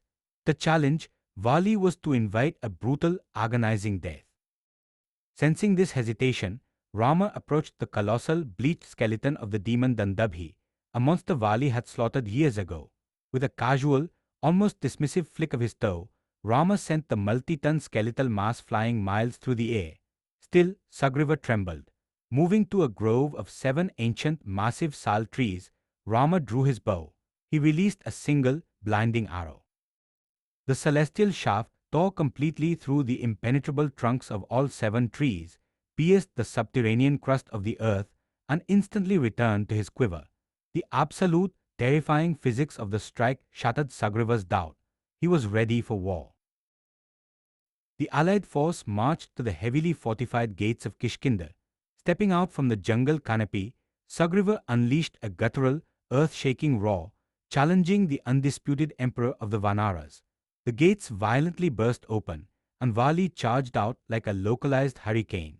The brothers collided with the concussive force of 2 mountains. What followed was a brutal, bone-crunching display of primal fury, teeth, claws, and massive fists pulverizing flesh. Rama, concealed in the dense foliage with an arrow nocked, tracked the chaotic melee. But as the bloodied combatants spun in the dust, a fatal flaw emerged. The brothers were biologically identical. Paralyzed by the terrifying possibility of executing his own ally, Rama lowered his bow. Left without divine intervention, Sugriva was systematically beaten into a pulp, barely escaping with his life back to the safety of Rishyamaka mountain. The next morning, the strategy was refined. Lakshmana draped a vibrant, blooming Gajapushpi creeper around Sugriva's neck, a bright, unmistakable target marker. Driven by the promise of the throne, the battered Vanara returned to the gates of Kishkindha and roared a second challenge. Vali, ignoring the frantic, intuitive warnings of his wife Tara, charged into the fray once more. The second duel was even more savage than the first. The brothers tore up the earth, hurling boulders and uprooted trees. But Vali's stamina was supernatural. He pinned Sugriva to the dirt, raising a massive, lethal fist to permanently end his brother's rebellion. From the deep shadows of the treeline, Rama saw the garland. He did not step into the light. He did not issue a challenge. He simply drew his bowstring back to his ear. The release sounded like a thunderbolt ripping the sky in half. The arrow, moving with blinding, inescapable velocity, struck Vali directly in the center of his chest. The invincible emperor of Kishkindha crashed into the dust, his golden armor shattered, the divine arrow buried deep in his heart. As Rama and Lakshmana stepped out from the shadows, Vali, gasping for breath, delivered a devastating, hyper-intellectual indictment of the prince's character. He questioned the very foundation of Rama's Dharma. How could the righteous paragon of Ayodhya shoot an unarmed combatant from behind a tree like a cowardly assassin? How could a human prince interfere in a private, political dispute between Vanara brothers? Rama looked down at the dying king, his eyes devoid of pity, and delivered a cold, absolute justification that anchored the brutal reality of ancient statecraft. He declared that Vali had committed the ultimate transgression by violently stealing his brother's wife, an act that stripped him of his humanity and reduced him to a beast. And a beast, Rama stated with chilling finality, can be lawfully hunted from concealment by a sovereign. He was not acting as an assassin, he was acting as an executioner, delivering the justice of the Ikshvaku Empire. Vali, his brilliant mind, recognizing the terrifying, unyielding logic of the supreme law, bowed his head in his final moments, accepting his execution and leaving the empire of Kishkindha in the hands of the shadows. Chapter 3. The smoke from Vali's funeral pyre had barely cleared when the crown of Kishkindha was placed upon Sugriva's head, but the triumphant restoration of the Vanara king was immediately swallowed by the suffocating, relentless onslaught of the Chatamasya, the 4-month Indian monsoon. The heavens tore open, unleashing a torrential deluge that transformed the dense jungles and mountain passes into an impassable, treacherous abyss of mud and raging rivers. Military mobilization was physically impossible. Bound by his sacred vow never to enter a fortified city during his exile, Rama refused the comforts of the Vanara capital. Instead, he and Lakshmana retreated to the damp, isolated confines of the Prasravana cave on the peaks of Mount Maliyavan. For 4 agonizing months, the princes of Ayodhya were trapped in the dark. The cinematic atmosphere of the epic shifts here to a creeping, claustrophobic dread. The ceaseless, deafening drum of the rain against the mountain stone became the soundtrack to Rama's psychological torment. The divine, stoic architecture of his mind was relentlessly battered by visions of Sita suffering in captivity. Without the distraction of the hunt or the momentum of the march, his grief festered in the damp cold, slowly metastasizing into a bitter, terrifying frustration. Finally, the dark clouds shattered. The sky turned a brilliant, crystalline blue, and the rivers retreated to their banks. It was autumn, the ancient season of war. Rama stood at the edge of the mountain, looking down at the magnificent, subterranean cavern city of Kishkindha, waiting for the war drums to sound. But the valley remained completely silent. Deep within the opulent, jewel-encrusted chambers of the capital, Sugriva had succumbed to the intoxicating venom of absolute power. Having lived his entire life in paralyzing fear and brutal deprivation, the sudden influx of immense wealth, flowing wine, and the reclamation of his wives had completely blinded him. Drowning in sensory excess, the new emperor of the Vanaras had completely forgotten the blood oath sworn before the sacred fire of Rishyamaka. Up on the mountain, Rama's legendary patience finally snapped. The prince's eyes, usually pools of deep compassion, turned cold and lethal. Turning to Lakshmana, Rama did not yell. His voice was a chilling, absolute whisper of statecraft and consequence. He commanded his brother to descend into the city and deliver a single, terrifying message to the Vanara king. The path that Vali took to the underworld is wide enough for 2, and the door remains open. Lakshmana did not walk down the mountain. He descended like an angel of death. His face was a mask of unadulterated, blinding fury. As he approached the heavily guarded gates of Kishkindha, the colossal Vanara sentinels took one look at the burning copper of his eyes and fled in sheer, animalistic terror. Lakshmana did not wait for an escort. He drew his bow and violently plucked the string. The concussive, metallic crack echoed through the subterranean city like a tectonic rupture. Deep in the royal chambers, the music abruptly stopped. The wine goblets shattered on the marble floors. Storming through the corridors, Lakshmana kicked open the doors to the inner sanctum, his hand resting menacingly on the hilt of his broadsword. Sugriva, paralyzed by a mixture of intoxication and absolute terror, could not even stand. The Vanara Empire was seconds away from a violent, immediate decapitation. It was Queen Tara, the brilliant, deeply diplomatic widow of Vali, who saved the kingdom. Stepping bravely between the towering, wrathful prince and the cowering king, she executed a masterclass in de-escalation. Using her soft, hypnotic voice, she validated Lakshmana's righteous fury but gently reminded him that Vanaras were creatures of fierce, animalistic impulse. Sugriva's betrayal was born of foolish, sensory intoxication, she argued, not malicious treason. She assured the prince that the king's loyalty remained absolute. Sobered by the immediate proximity of his own death, Sugriva threw himself at Lakshmana's feet, begging for his life and his forgiveness. The terror was all the catalyst required. Sugriva instantly summoned his supreme commander, General Nila, and Hanuman. The decree was issued with frantic urgency. Emissaries were to be dispatched immediately to every corner of the earth. The Vanara Empire was going to total war. Chapter 4. Within days of Sugriva's desperate decree, the earth itself began to shake. From the highest peaks of the Himalayas to the deep southern jungles, the absolute totality of the Vanara Empire converged on Kishkindha. It was a mobilization of impossible, terrifying scale.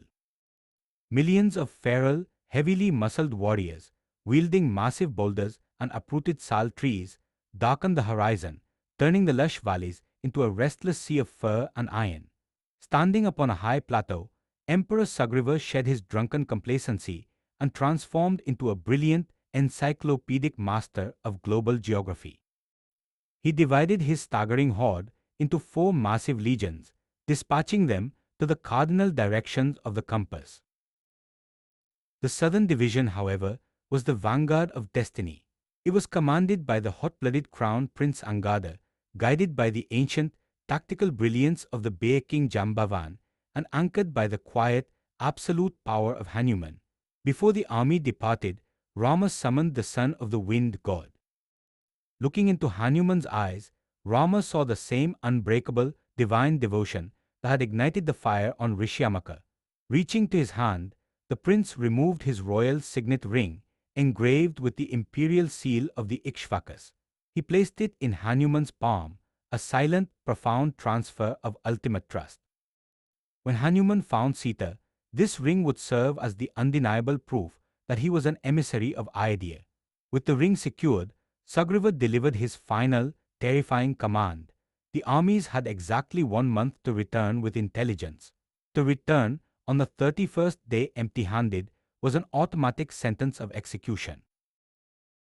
The Southern Legion plunged into the impenetrable, hostile wilderness of the Indian subcontinent. For weeks, they tore through the dense foliage of the Vindhya mountains. They scoured treacherous ravines, scaled sheer cliff faces, and interrogated the beasts of the forest. The cinematic scale of the army dissolved into a grueling, exhausting montage of raw survival and creeping despair. As the days bled into weeks, the oppressive heat of the southern peninsula took its toll. Food rations rotted, water sources evaporated, and the morale of the elite division began to violently fracture. On the brink of absolute dehydration, stumbling blindly through a desolate, rocky wasteland, the vanguard spotted a massive, gaping fissure in the earth. It was the Rikshabila cave, a terrifying, pitch-black abyss from which water-drenched birds were flying out. Driven by the primal instinct to survive, the entire legion plunged into the suffocating darkness. For hours, they descended deeper into the subterranean claustrophobia, holding onto each other's tails in the pitch black, surrounded by the terrifying sounds of unseen, rushing water and echoing groans of the earth. Suddenly, the darkness shattered into an impossible, blinding radiance. The Vanaras stumbled out of the cavernous tunnel into a vast, subterranean utopia. The underworld was illuminated not by a sun, but by the glowing foliage of golden trees. Rivers of liquid silver flowed past magnificent palaces constructed of pure sapphire and pearl.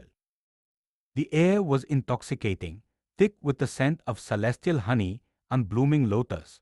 But the city was entirely devoid of life, save for a solitary figure sitting in deep meditation, an ascetic woman named Swayamvar.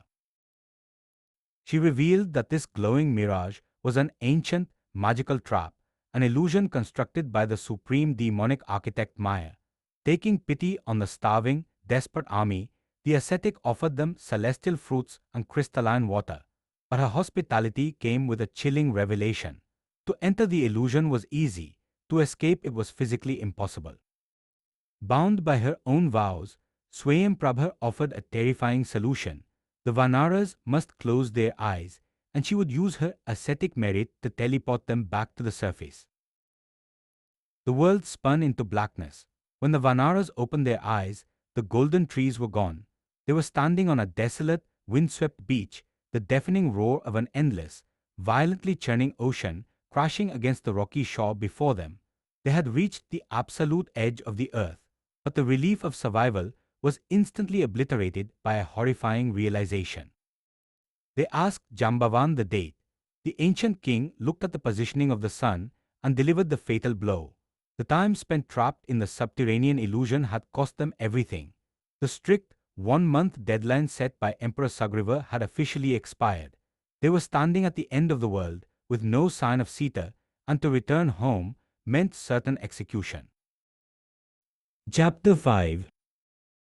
The deafening roar of the southern ocean crashing against the jagged rocks felt like a physical weight upon the exhausted Vanara legion.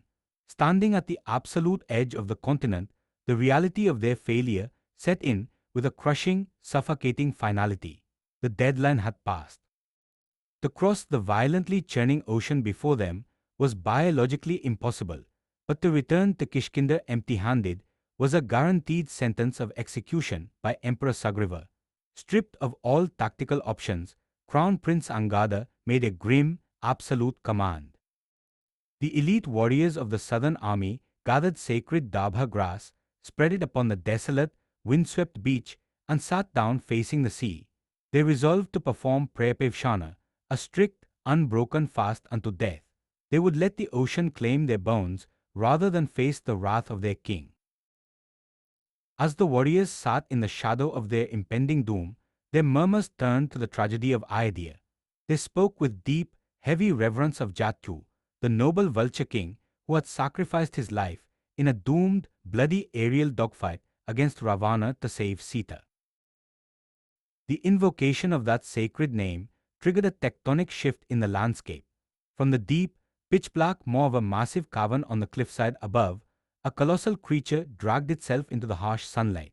It was a bird of impossible, terrifying proportions, but it was grotesquely maimed, its massive wings entirely burned away, leaving only scarred, leathery flesh. This was Sampati, the older brother of Jatyu. Decades ago, the two brothers had aggressively raced toward the sun. When Jatyu began to burn in the upper atmosphere, Sampati had spread his massive wings over his younger brother, taking the full, incinerating force of the solar radiation, permanently crippling himself to save Jatyu's life. Hearing the Vanaras recount the death of his brother, the ancient, featherless titan unleashed a piercing, agonizing shriek of grief. He demanded they carry him down to the water's edge so he could offer the sacred, solemn water oblations for Jatyu's soul.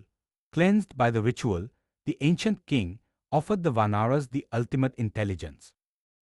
Though his wings were destroyed, his eyes still possessed the divine, telescopic vision of his lineage. Pulling himself up to his full, towering height, Sampati stared out across the churning, monster-infested ocean. His gaze pierced the horizon, cutting through the sea mist and the curvature of the earth itself. He spoke with absolute, chilling certainty. 100 yojanas, leagues, across the violent sea lay the golden island fortress of Lanka, and there, trapped within a dense grove of Ashoka trees and guarded by heavily armed, grotesque demonesses, sat the princess of Ayodhya. She was alive. The Vanara army erupted in a deafening roar of triumph, but the euphoria was instantly violently crushed by the cold, logistical reality. The target was identified, but the ocean remained entirely impassable. One by one, the greatest generals of the Vanara horde calculated their jumping capacity. Some could leap 10 leagues, some 50, some 80. Even the mighty crown Prince Angada admitted he could cross the 100 leagues to Lanka, but would completely expend his cosmic energy, leaving him unable to return. As panic and despair threatened to consume the beach once more, the ancient bear king, Jambavan, turned away from the chaotic debate. He walked toward a solitary figure sitting quietly on a boulder, entirely detached from the panic. It was Hanuman. Due to an ancient curse placed upon him in his youth, Hanuman was completely unaware of his own terrifying, limitless power. Jambavan approached the quiet minister and began to systematically dismantle the psychological block. He did not speak to Hanuman as a soldier, he spoke to him as a god.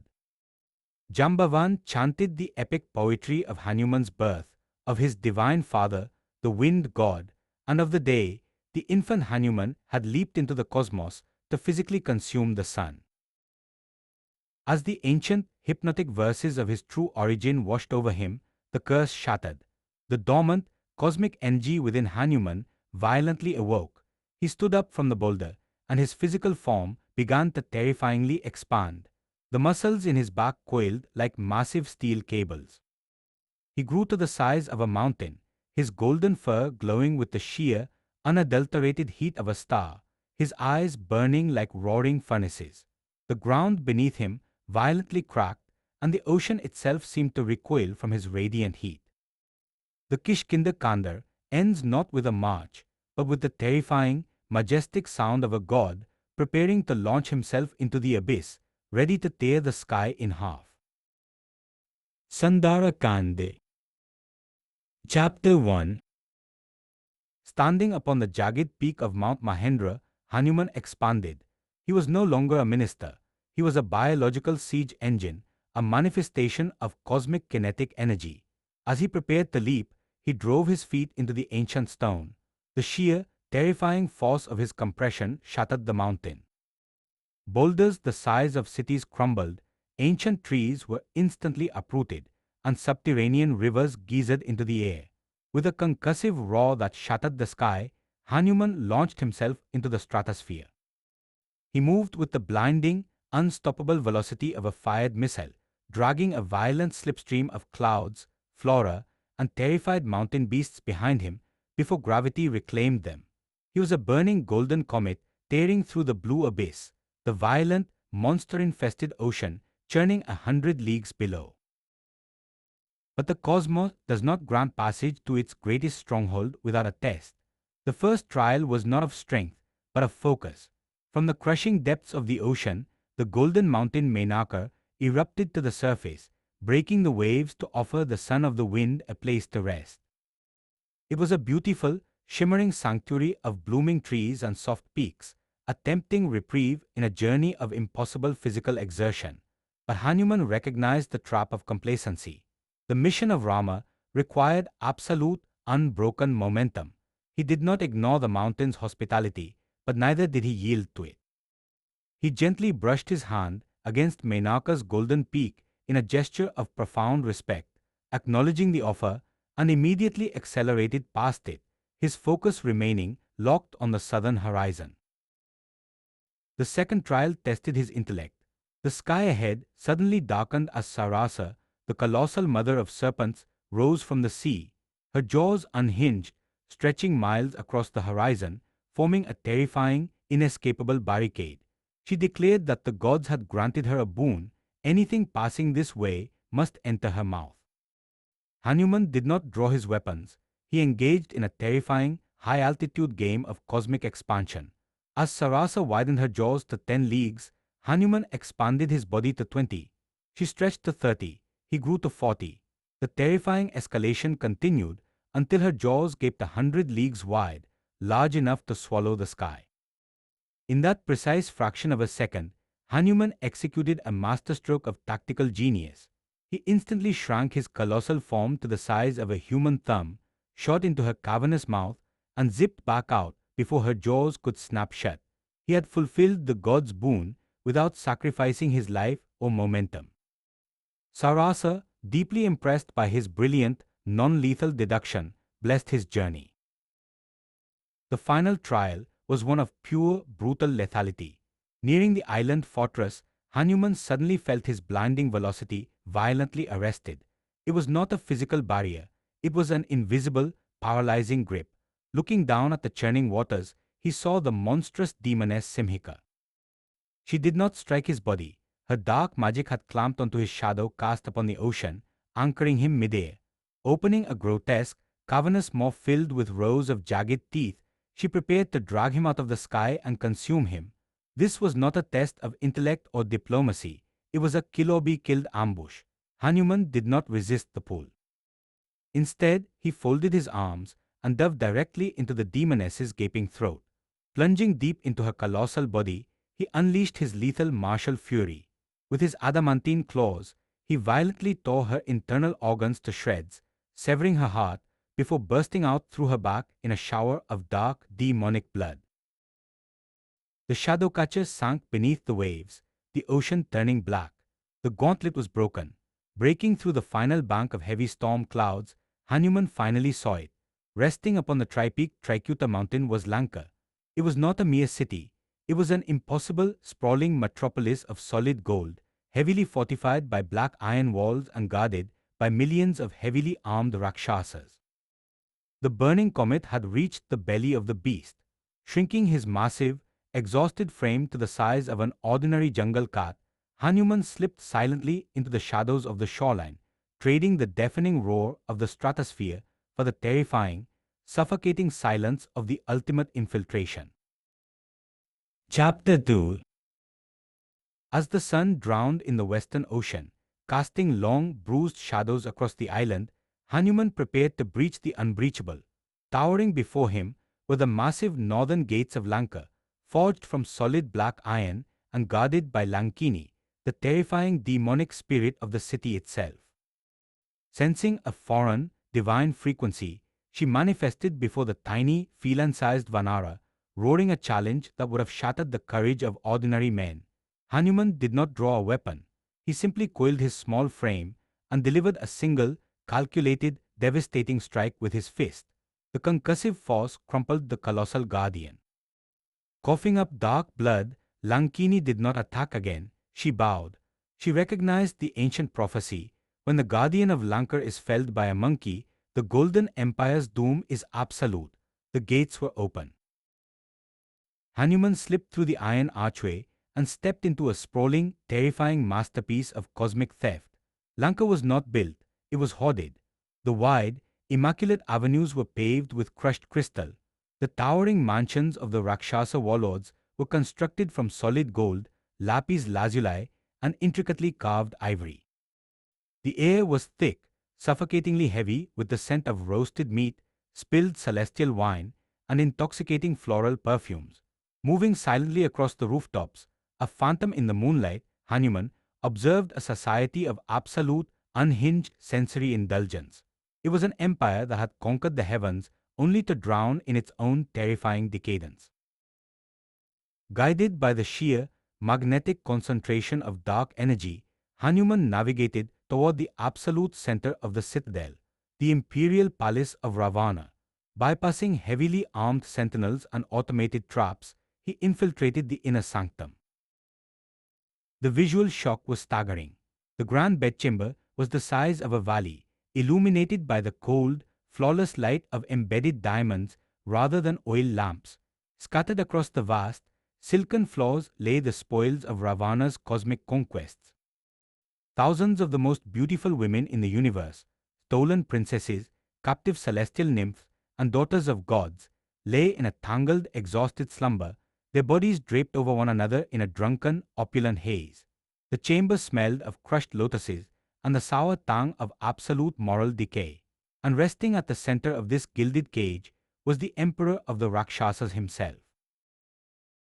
Even in sleep, Ravana was an apex predator of impossible, terrifying proportions. His massive, dark body span across a bed of gold and swan feathers.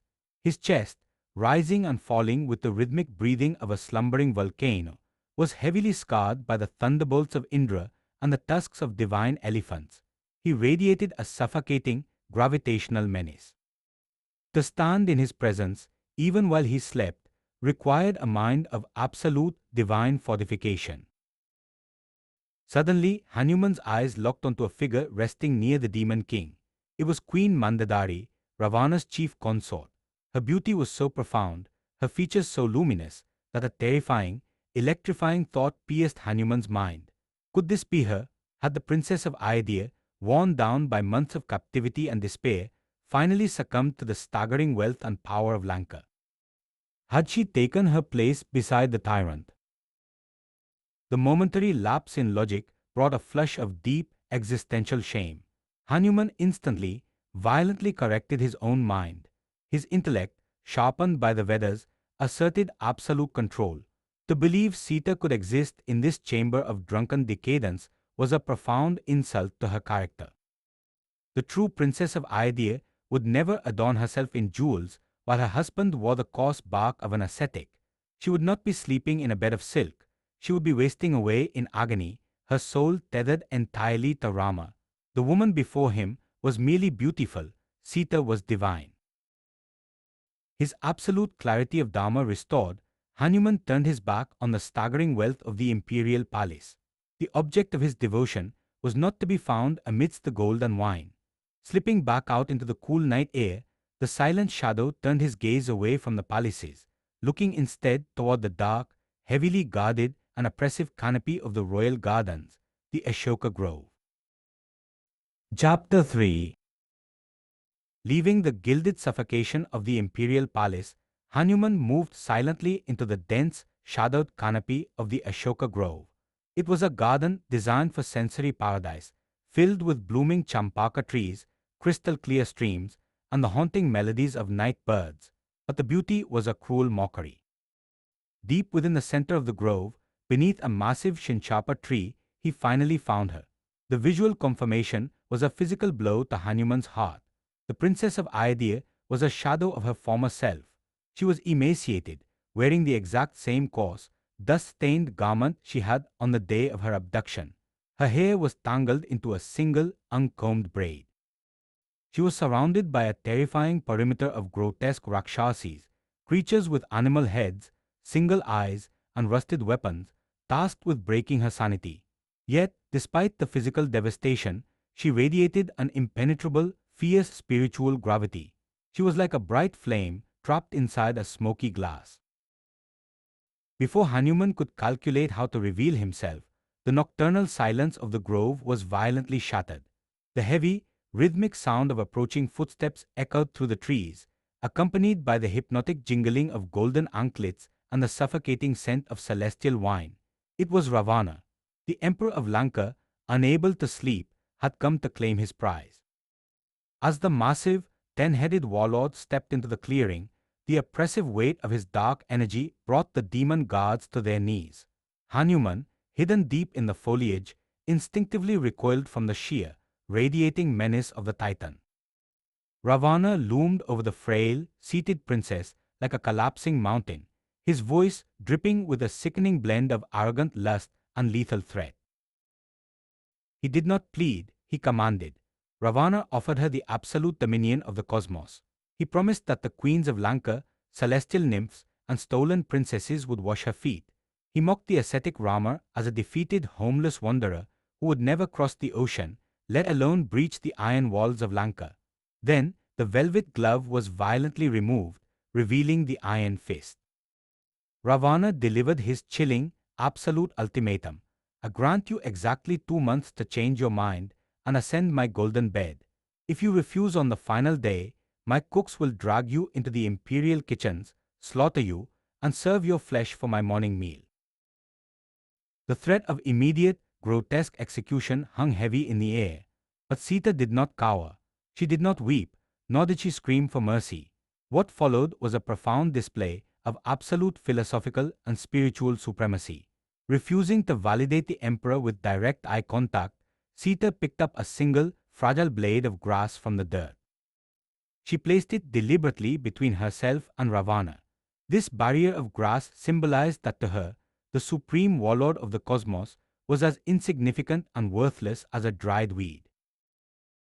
Speaking softly to the grass, her voice steady and laced with cold, unyielding authority, she delivered a scathing rebuke. She told him that attempting to tempt a woman bound to Rama with wealth was like offering a tiger the scraps of a scavenging dog. She warned Ravana that his immense power was a fragile illusion. Rama's arrows would soon evaporate the ocean of Lanka and reduce his golden empire to ash.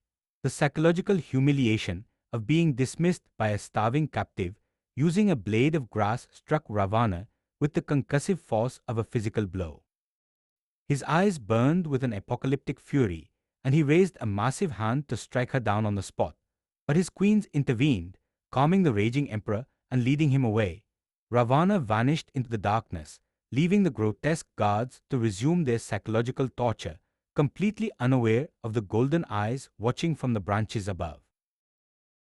Chapter 4. As the suffocating presence of Ravana faded into the humid night, the grotesque Rakshasis resumed their psychological barrage, threatening to tear Sita limb from limb if she did not yield. But the profound exhaustion of their own malice eventually overtook them.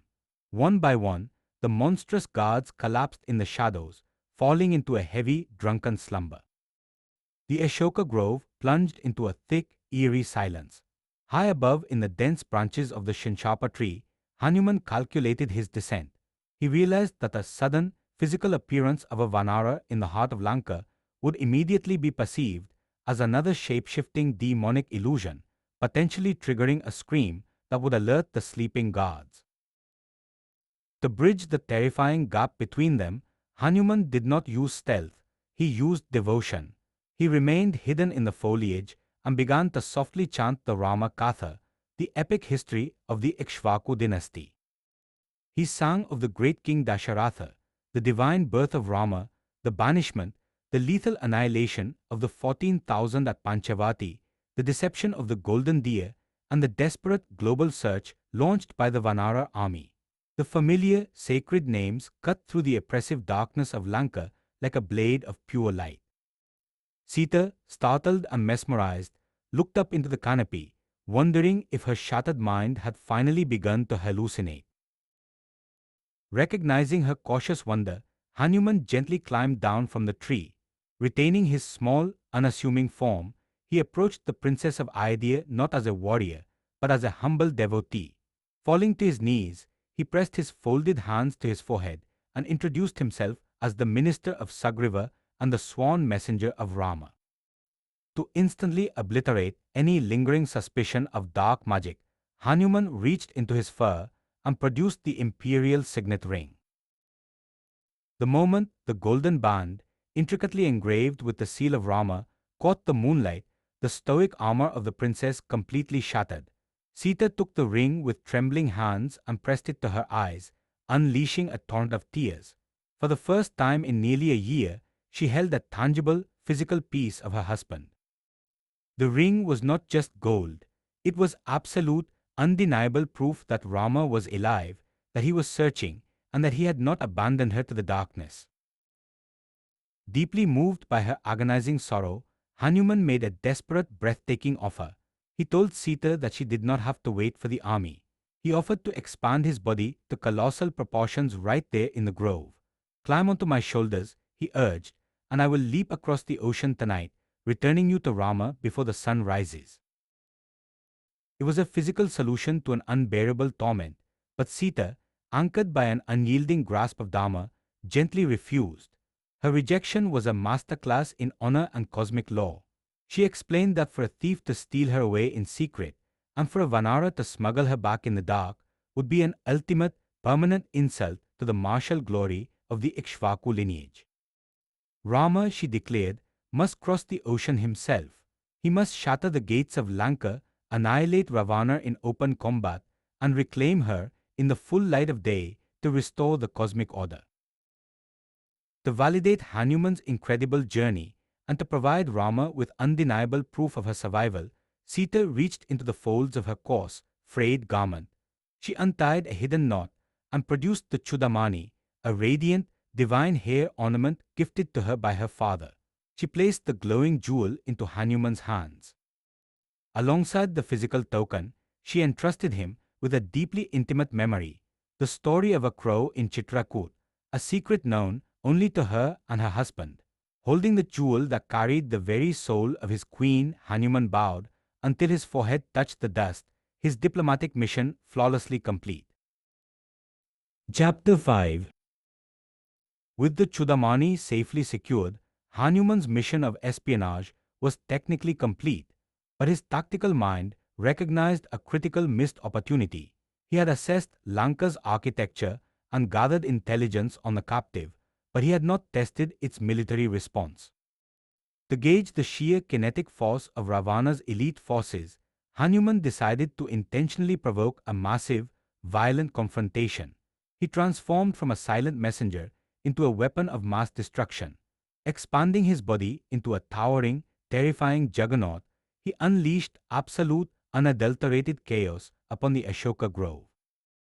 He uprooted ancient trees, pulverized crystal pavilions, and leveled the manicured gardens, deliberately leaving only the Shinshapa tree shielding Sita untouched. When the terrified demonic gods awoke, they found their pristine paradise transformed into a wasteland by a roaring, golden titan. The provocation worked flawlessly. Ravana, enraged by the destruction of his royal gardens, dispatched wave after wave of his elite shock troops.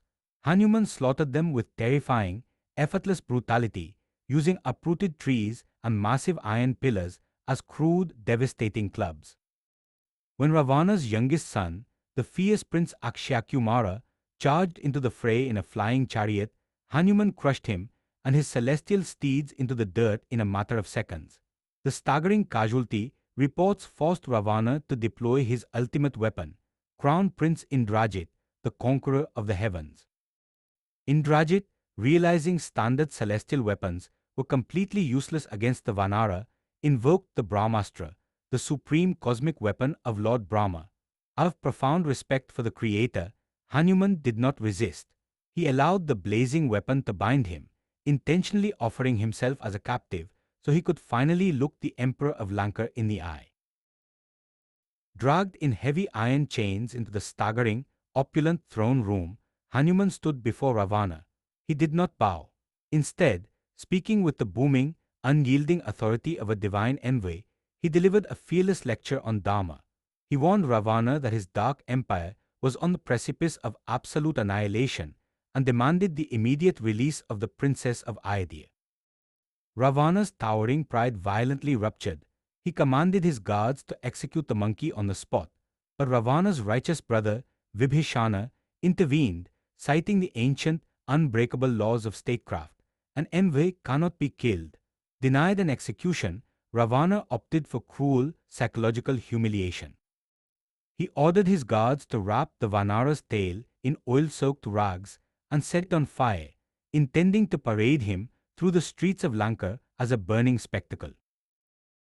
It was a catastrophic, fatal miscalculation. As the flames erupted, Hanuman invoked his divine control over his physical form. He instantly shrank to the size of a mouse, slipping effortlessly out of the massive iron chains before violently expanding back into a colossal, roaring titan.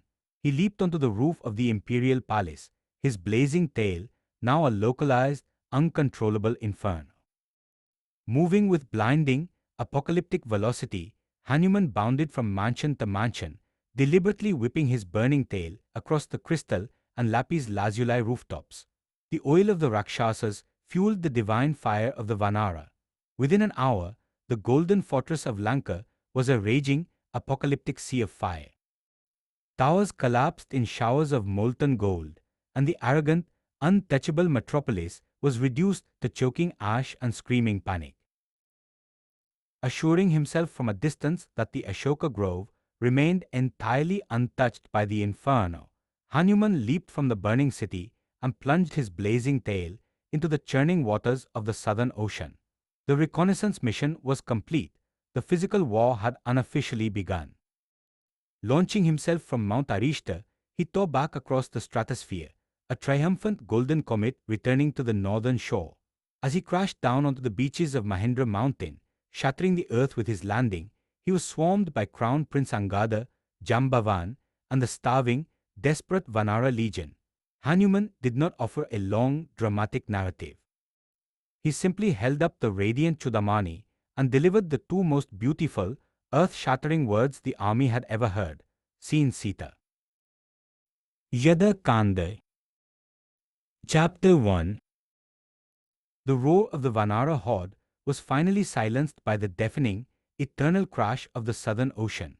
Millions of feral, heavily armed warriors poured out of the dense jungle and onto the jagged shoreline, only to be brought to a staggering halt by an impassable, violently churning abyss. The golden fortress of Lanka lay 100 leagues across this monster-infested water, entirely out of reach. Within the opulent, heavily fortified walls of that very citadel, a desperate geopolitical fracture was occurring.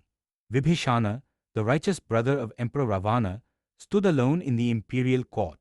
Possessing a mind anchored in absolute Dharma, he pleaded with the tyrant to release the princess of Ayodhya before Rama's wrath reduced their empire to ash.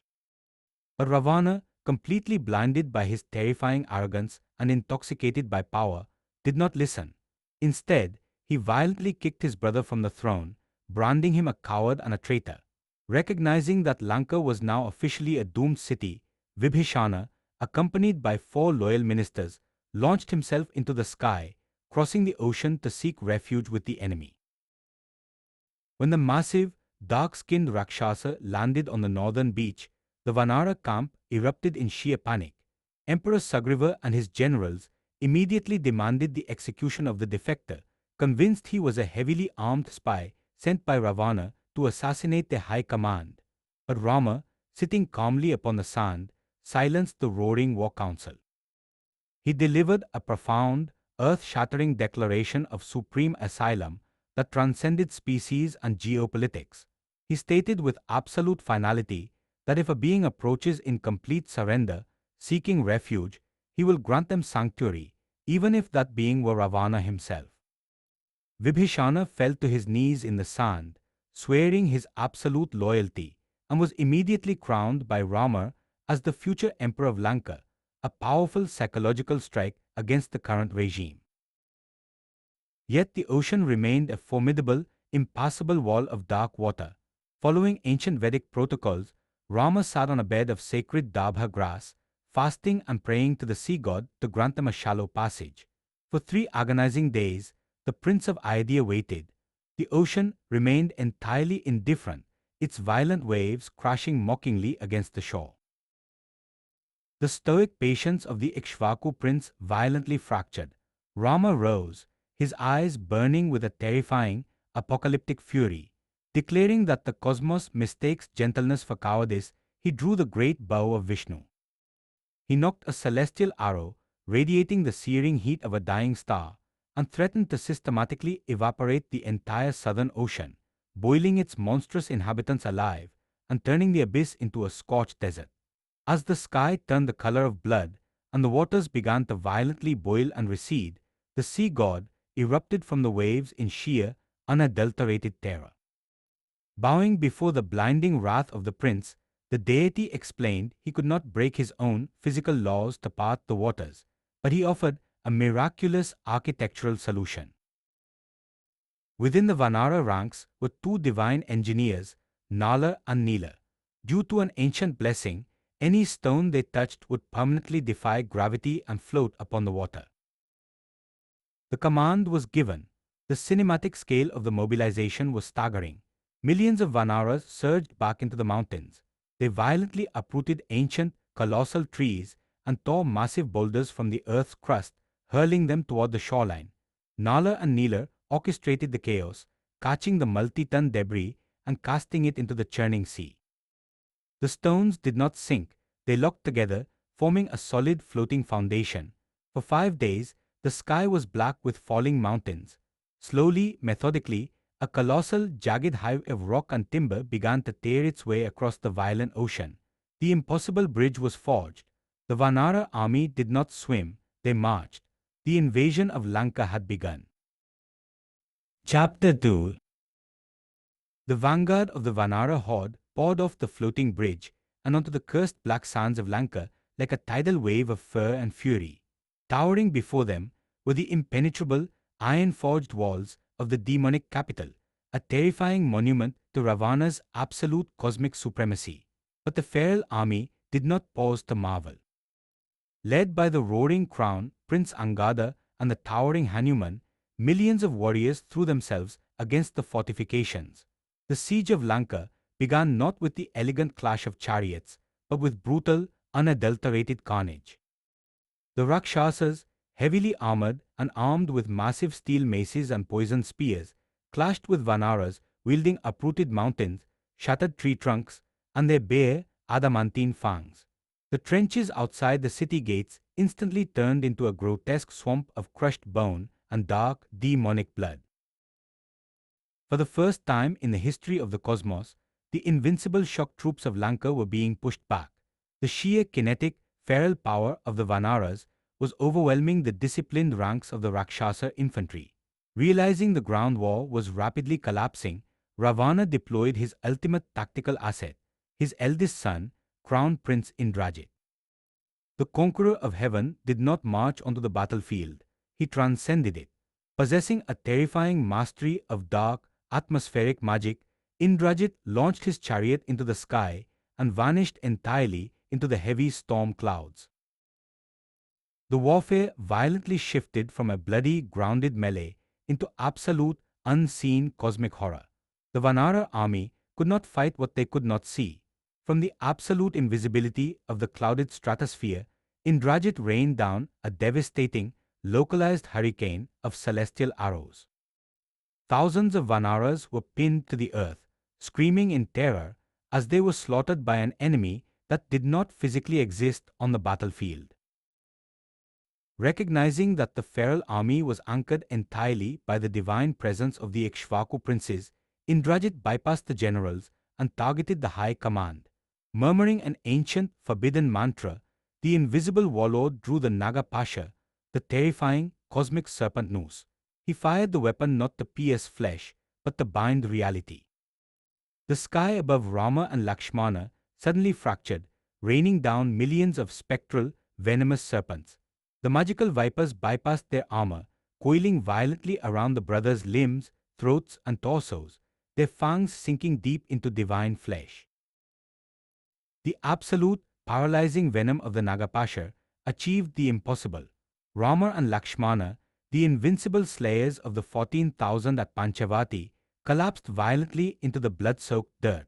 Their breathing slowed to a terrifying, shallow crawl, their skin turning a sickly, bruised blue.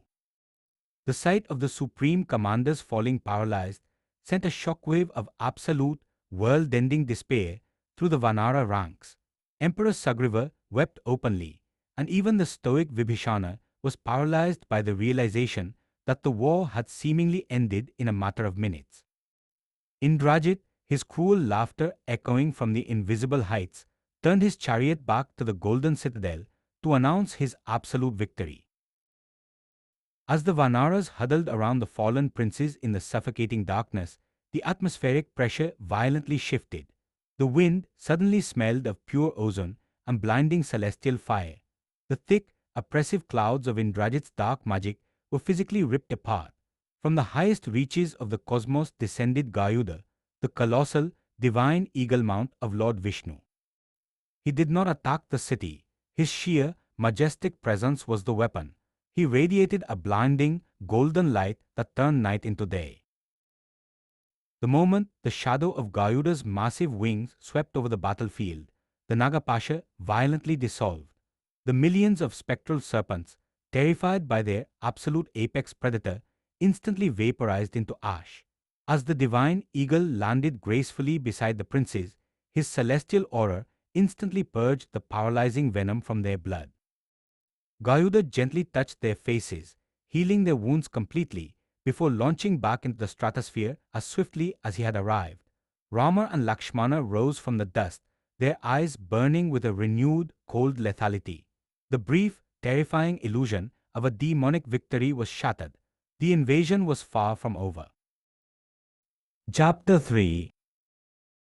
The staggering survival of Rama and Lakshmana, coupled with the catastrophic decimation of Lanka's infantry, pushed Emperor Ravana into a state of terrified desperation. His elite generals were dead, his magical sieges had been broken by divine intervention, and the golden walls of his citadel were violently fracturing under the sheer, feral weight of millions of Vanaras.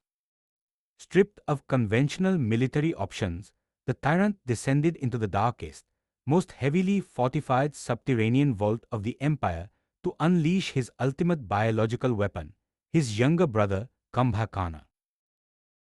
Cursed by the gods to sleep for 6 continuous months to prevent him from consuming the entire cosmos, Kumbhakarna was a titan of impossible, apocalyptic proportions.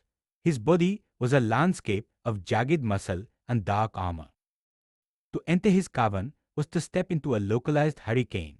The sheer concussive force of his snoring violently repelled Ravana's guards, throwing them against the stone walls. The awakening of the Colossus required a mobilization of staggering, brutal scale. Thousands of Rakshasa soldiers dragged mountains of raw meat, roasted boars, and massive vats of intoxicating blood into the cavern. They beat colossal war drums and blew celestial conch shells directly into his ears, but the giant did not stir. Escalating to extreme physical violence, the guards struck him with heavy iron maces, tore at his flesh with poisoned spears, and finally drove stampeding war elephants, their heavy hooves pounding directly over his massive heaving chest. The terrifying biological shock finally broke the curse. Kumbhakarna's eyes, burning like twin eclipsed suns, violently snapped open. Consuming the mountains of flesh in a matter of seconds, the ravenous titan dragged his colossal frame from the underworld. When Ravana briefed him on the war, Kumbhakarna bluntly condemned his brother's abduction of Sita as a fatal violation of Dharma.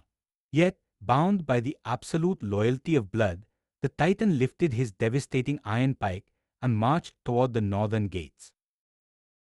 When Kumbhakarna stepped onto the blood-soaked sands, the siege completely stopped. The Vanara army did not see a soldier, they saw a walking mountain blocking out the sun. Panic, pure and unadulterated, swept through the feral horde. Kumbhakarna did not fight with martial elegance, he unleashed a kaiju-scale slaughter. Wading into the sea of monkeys, he grabbed hundreds of screaming Vanaras at once, crushing them in his massive fists and violently shoving them into his cavernous maw. Blood, crushed bone, and severed limbs rained down upon the beaches as the titan systematically chewed through the front lines. The ground shook with every step, turning the battlefield into a grotesque, inescapable slaughterhouse. Even the supreme Vanara generals, Hanuman and Angada, launched themselves at the giant, only to be swatted out of the sky like insignificant insects. The absolute annihilation of the army forced the supreme commander into the fray. Rama stepped out from the chaotic fleeing masses, standing completely solitary against the apocalyptic titan. The cinematic contrast was breathtaking and terrifying. A single, glowing ascetic prince facing a roaring monster that dwarfed the very battlements of Lanka. Rama did not retreat a single step. He drew the great bow of Vishnu, his eyes locked in a state of cold, hyper-focused lethality. He unleashed a blinding volley of celestial arrows, specifically designed to bypass the titan's impenetrable hide. The execution was a terrifying display of surgical dismemberment. Rama's first arrow, moving with the velocity of a meteor, severed Kumbhakarna's right arm at the shoulder, dropping his massive iron pike with a concussive crash that registered as an earthquake. As the roaring, bleeding titan charged forward to crush the prince beneath his feet, a second blinding shaft cleanly severed his left arm. Deprived of his massive limbs, the maddened giant opened his cavernous jaws, roaring with an apocalyptic fury, attempting to consume Rama whole.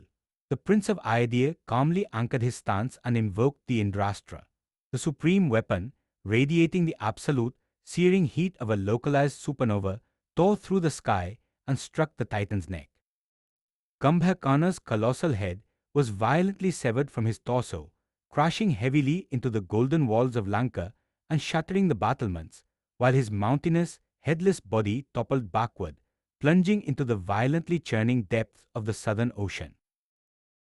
Chapter 4. The death of Kumbhakarna drove Lanka to the brink of collapse, forcing Crown Prince Indrajit to abandon conventional warfare for absolute psychological terror. Emerging from the black clouds in his flying chariot, Indrajit dragged a weeping, trembling figure by the hair. It was a flawless, magically crafted illusion of the Princess of Ayodhya. Stopping his chariot in full view of the Vanara front lines, Indrajit raised a massive, rusted broadsword. As Hanuman roared in desperate protest, the crown prince violently decapitated the illusion, casting the head into the blood-soaked dirt. The psychological strike was devastating. Hanuman, paralyzed by the horrific visual data, retreated to the camp to deliver the fatal news. Rama, the invincible stoic, collapsed into the dust, his spirit completely broken by the unadulterated horror. But Vibhishana recognized the tactic. Stepping over the wailing generals, the defector king systematically deconstructed the enemy's strategy. He explained this was a dark magic campaign of information saturation, a deliberate flood of false, horrifying intelligence designed to paralyze the Vanara high command, while Indrajit retreated to the hidden grove of Nikambhila to perform a sacrificial ritual that would make him literally unkillable. The window to stop him was measured in minutes. Guided by Vibhishana's intimate knowledge of Lanka's subterranean geography, Lakshmana and a specialized Vanara strike force breached the secret, heavily fortified grove just as Indrajit ignited the sacrificial fire. Denied his ultimate invulnerability, the crown prince erupted in fury. The duel between Indrajit and Lakshmana was not a physical melee, it was a reality-bending, cataclysmic clash of celestial ballistics. The sky above the altar fractured into a blinding strobe-light sequence of explosions, but as the battle raged, Indrajit realized he was being systematically outmaneuvered.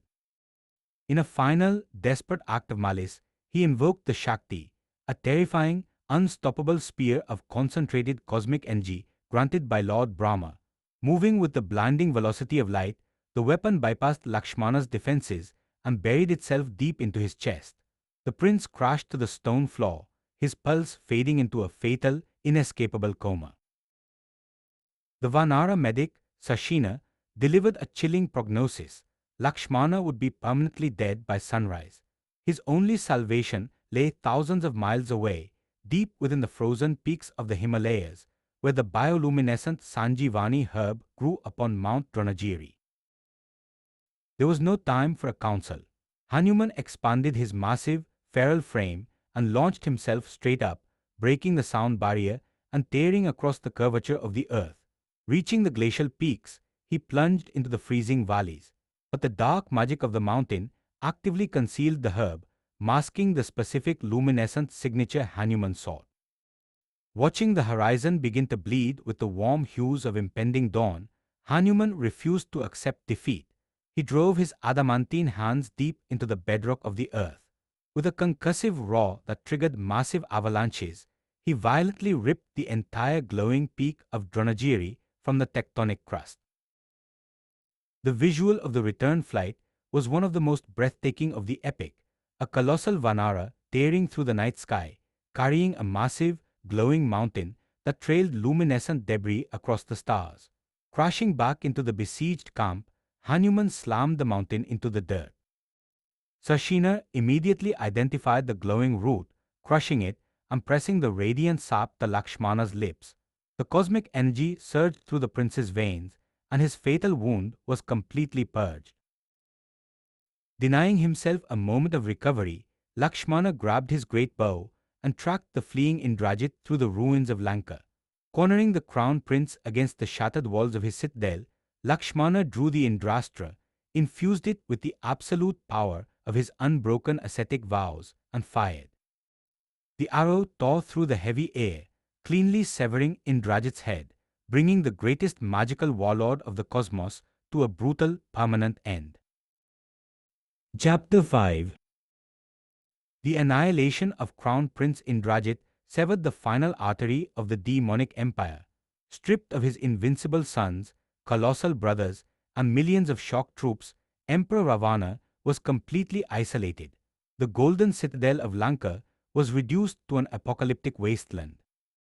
Clad in pitch-black armor and radiating a suffocating malice, the ten-headed tyrant boarded his magnificent war chariot and drove out through the shattered iron gates.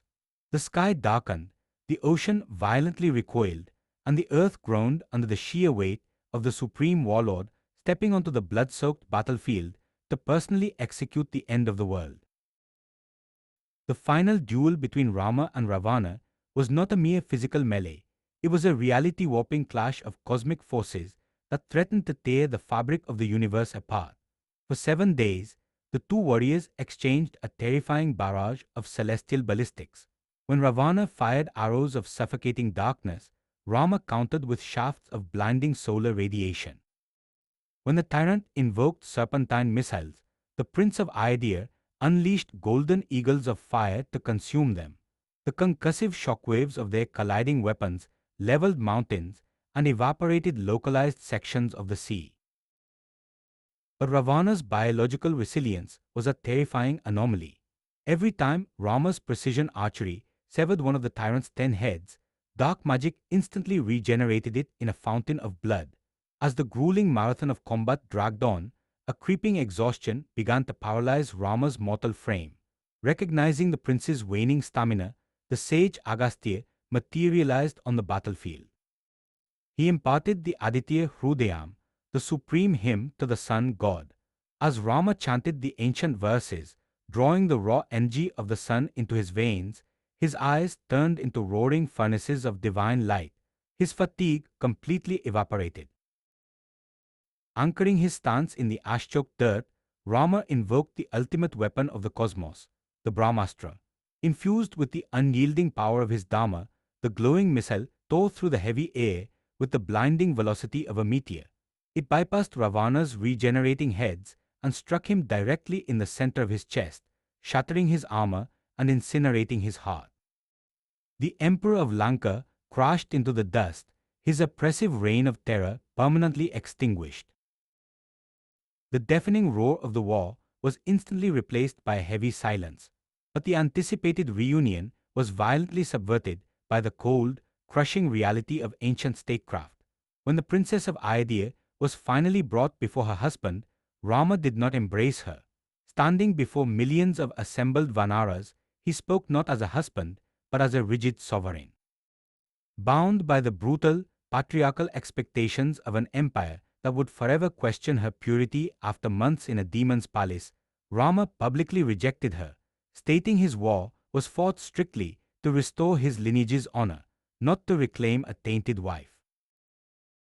The public humiliation was a psychological strike more devastating than any demonic weapon, but Sita did not shatter. Displaying an absolute philosophical supremacy, she turned to a paralyzed Lakshmana and issued a cold, unyielding command: build a funeral pyre. The climax of the great epic is not a roaring victory, but a quiet, agonizing horror. As the flames roared into the sky, Sita invoked the cosmic laws of truth and stepped willingly into the blazing inferno. The Vanara army wept in absolute despair, but the flames did not burn. The intense heat transformed into a golden radiance. From the heart of the raging pyre, Agni, the god of fire himself, materialized. He walked out of the inferno carrying the completely unburnt Princess of Ayodhya, declaring her absolute cosmic purity to the universe. Rama stepped forward to receive his queen, the brutal burden of Dharma satisfied, leaving a heavy shadow over the ultimate victory. Uttarakhand. Chapter 1. The 14-year cosmic clock finally ran out. The golden Pushpaka Vimana descended from the heavens, casting its massive shadow over the ecstatic, weeping masses outside the gates of Ayodhya. The reunion was a tectonic collision of profound grief and absolute, unadulterated joy. Bharata, gaunt and draped in the coarse bark of an ascetic, stepped down from the proxy throne of Nandigrama. Weeping uncontrollably, he placed the dust-covered wooden sandals at the feet of his elder brother. The brutal exile was officially over. Rama was consecrated as the emperor of the earth in a ceremony of blinding, unparalleled celestial grandeur. The heavy, jewel-encrusted crown of the Ikshvakas was finally placed upon the head of its rightful sovereign, and with it, the era of Ramrajya began. Ramrajya was not merely a period of political stability, it was a localized, earthly utopia, a physical manifestation of absolute Dharma. Under Rama's rule, the very laws of nature bowed to his unyielding righteousness. The rains fell in perfect, mathematical synchronization with the seasons. The fields yielded impossible, continuous harvests. Disease, famine, crime, and premature death were entirely eradicated from the borders of the empire. The citizens lived in a state of perfect, unshakable security, their lives anchored entirely by the towering, divine architecture of their king's morality. For a time, the agonizing memories of the blood-soaked sands of Lanka and the suffocating terror of the Dandaka forest faded into the warm, golden light of the imperial court. The universe, it seemed, had finally been perfectly balanced. But the most insidious, devastating threats to an empire do not arrive with the deafening blare of war horns. They breed in the quiet, suffocating shadows of society. While the imperial court celebrated the triumphant return of their king and the absolute purity of their queen, a dark, venomous rumor began to metastasize in the narrow, torchlit alleys of the capital. It started as a hushed whisper, a lingering, deeply ingrained patriarchal suspicion regarding the month Sita had spent captive in the golden fortress of Ravana. Despite her flawless physical vindication in the roaring fires of the Agni Pariksha, an event witnessed by gods and millions of Vanaras, the cynical, fragile minds of mortal men in Ayodhya could not comprehend such divine, untouchable purity. The catalyst was a common washerman. In the heat of a violent, late-night domestic dispute, as he violently threw his own erring wife out into the muddy street, he roared a fatal accusation. He declared to the neighborhood that he was not a blind, foolish king like Rama, willing to accept and crown a woman who had lived for months in the house of another man. This single, toxic statement was not an isolated thought. It was the sudden, loud vocalization of a quiet, creeping paranoia that had completely infected the underlying psychology of the citizenry. The intelligence network of the Ikshvaku Empire was absolute. The whispers did not remain contained in the slums. They were systematically gathered by the royal spies and delivered directly into the cold, pristine marble halls of the inner palace. When the intelligence chief, Badra, trembling with terror, reported the slander to the emperor, the flawless golden era of Ramrajya instantly fractured. Rama did not react with the apocalyptic, world-ending fury he had displayed in the Dandaka forest upon Sita's abduction. He did not draw his sword or summon his imperial legions to crush the descent. Instead, a heavy, suffocating silence descended upon him. He dismissed his spymaster and sat entirely alone in the deep shadows of his chambers. The psychological torment was absolute and inescapable. He knew with the infallible certainty of a god that Sita was the very embodiment of purity, more immaculate than the sacred sacrificial fires of the Vedas. But Rama was no longer a husband fighting through a jungle. He was the sovereign. And the brutal, unyielding mechanics of ancient statecraft dictated that the emperor of the earth must remain completely, flawlessly above public reproach. If the king's personal dharma was even slightly compromised by public doubt, the moral fabric of the entire civilization would unravel. The man who had conquered the cosmos, who had slaughtered titans and demons without a flicker of hesitation, was completely, agonizingly paralyzed by the whispers of his own subjects. The crown of Ayodhya, which had been fought for with the blood of millions, suddenly felt like a crown of thorns. The war won with divine arrows in the blinding light of day was now being slowly, lethally lost to poisonous words in the dark. Chapter 2. The heavy, suffocating silence of the emperor's private chambers was finally broken when Rama summoned his three brothers. When Lakshmana, Bharata, and Shatrugna crossed the threshold, they did not find their brother. They found a hollowed-out monument to statecraft. Rama's face was a mask of cold, impenetrable stone, his eyes drained of all warmth. With a voice that lacked any trace of human emotion, he delivered the absolute, devastating decree. He recounted the poisonous whispers infecting the capital and stated that to preserve the flawless moral architecture of the Ikshvaku lineage, the perceived stain must be surgically removed. He commanded Lakshmana to take Sita, who was now heavily pregnant with the heirs of the empire, across the Ganges under the guise of her previously expressed desire to visit the sacred forest ashrams. Once there, Lakshmana was to abandon her in the deep wilderness and return.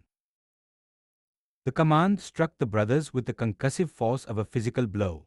Lakshmana, the fierce, loyal vanguard who had gladly marched into a 14-year exile and fought an apocalyptic war for this woman, was completely, catastrophically shattered. But Rama immediately raised his hand, halting any protest. He swore a terrifying oath that anyone who argued against this decree would be branded an enemy of the state. The sovereign had spoken. The brother was dead. Bound by the absolute, crushing chains of Dharma, Lakshmana bowed his head, his tears falling onto the cold marble floor. The next morning, the royal chariot rolled out of the golden gates of Ayodhya. Inside sat the queen of the earth, radiating the soft, profound glow of impending motherhood.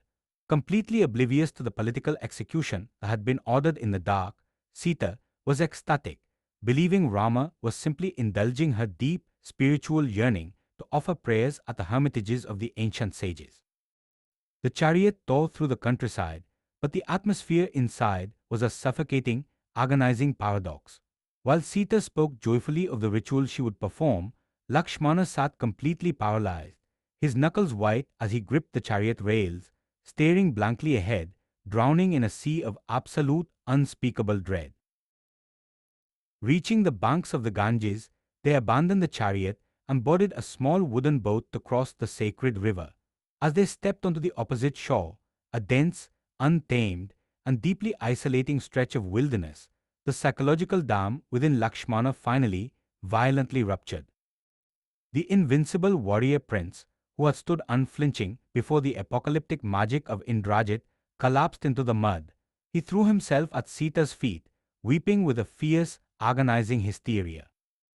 Choking on his own tears, Lakshmana shattered the illusion of the pilgrimage, confessing the brutal, unforgiving truth.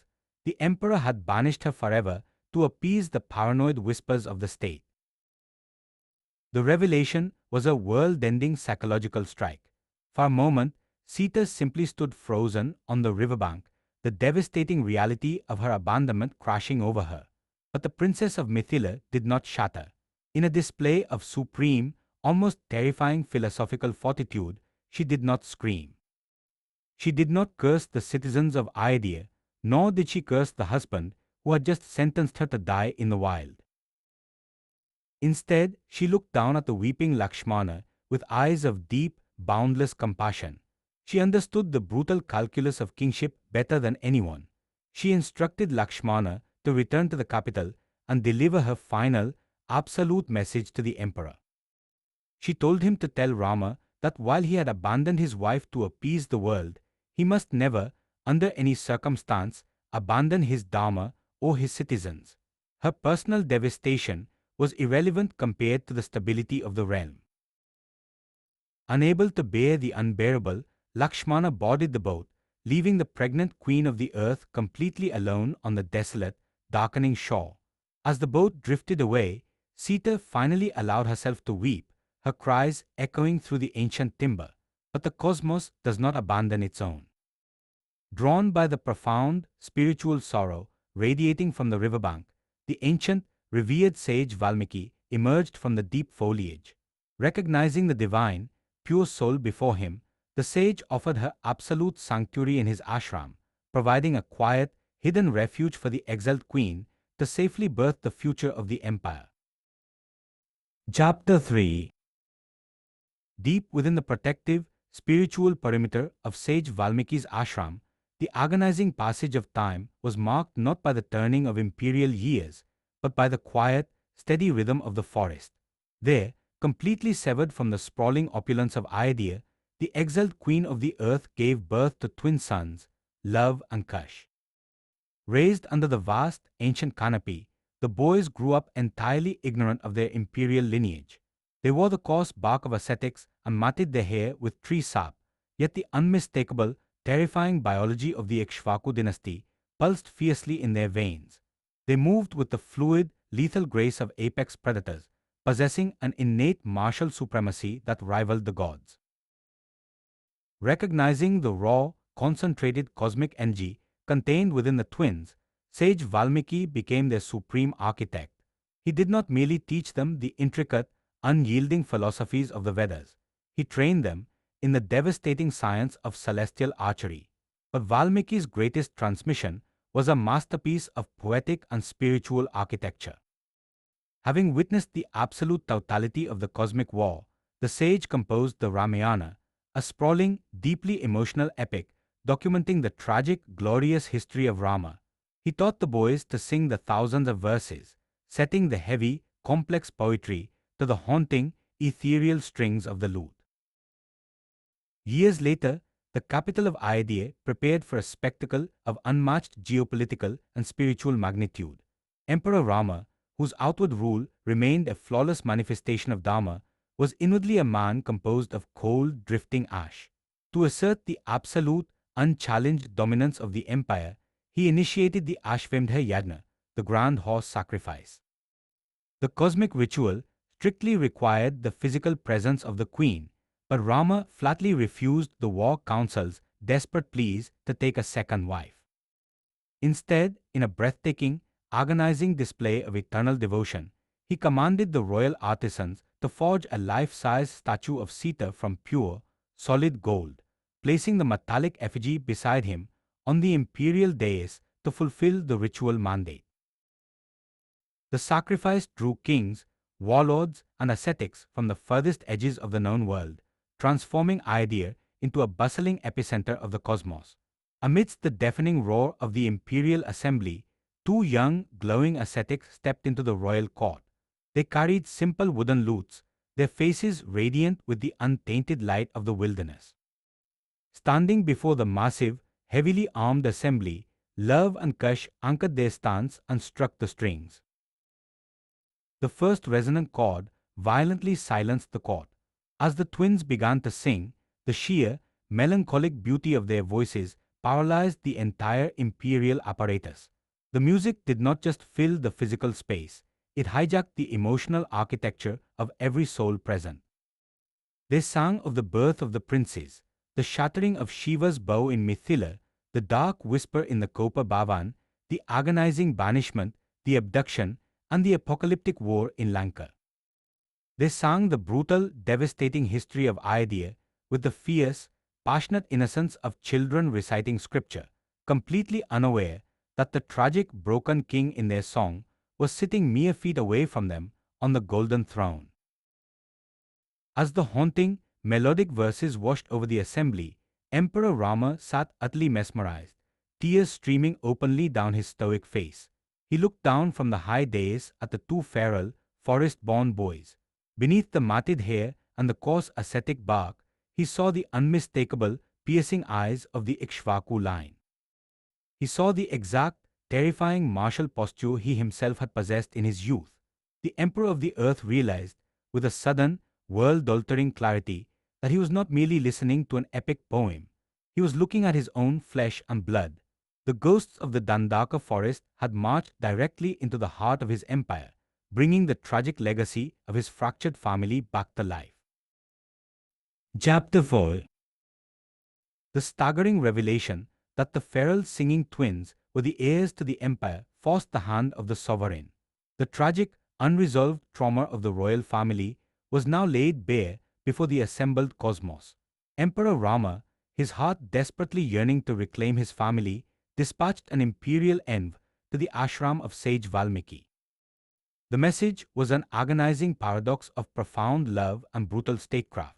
Sita was invited to return to Ayodhya and take her rightful place upon the throne, but only if she agreed to publicly declare her purity one final time before the assembled kings, citizens, and gods to definitively silence the murmuring shadows of the state. The next morning, the grand assembly hall of Ayodhya was packed to the absolute breaking point. Warlords, ascetics, Vanara generals, and the celestial deities themselves gathered in suffocating silence. The great bronze doors opened, and Sage Valmiki entered, leading the exiled queen of the earth. The visual contrast was physically painful.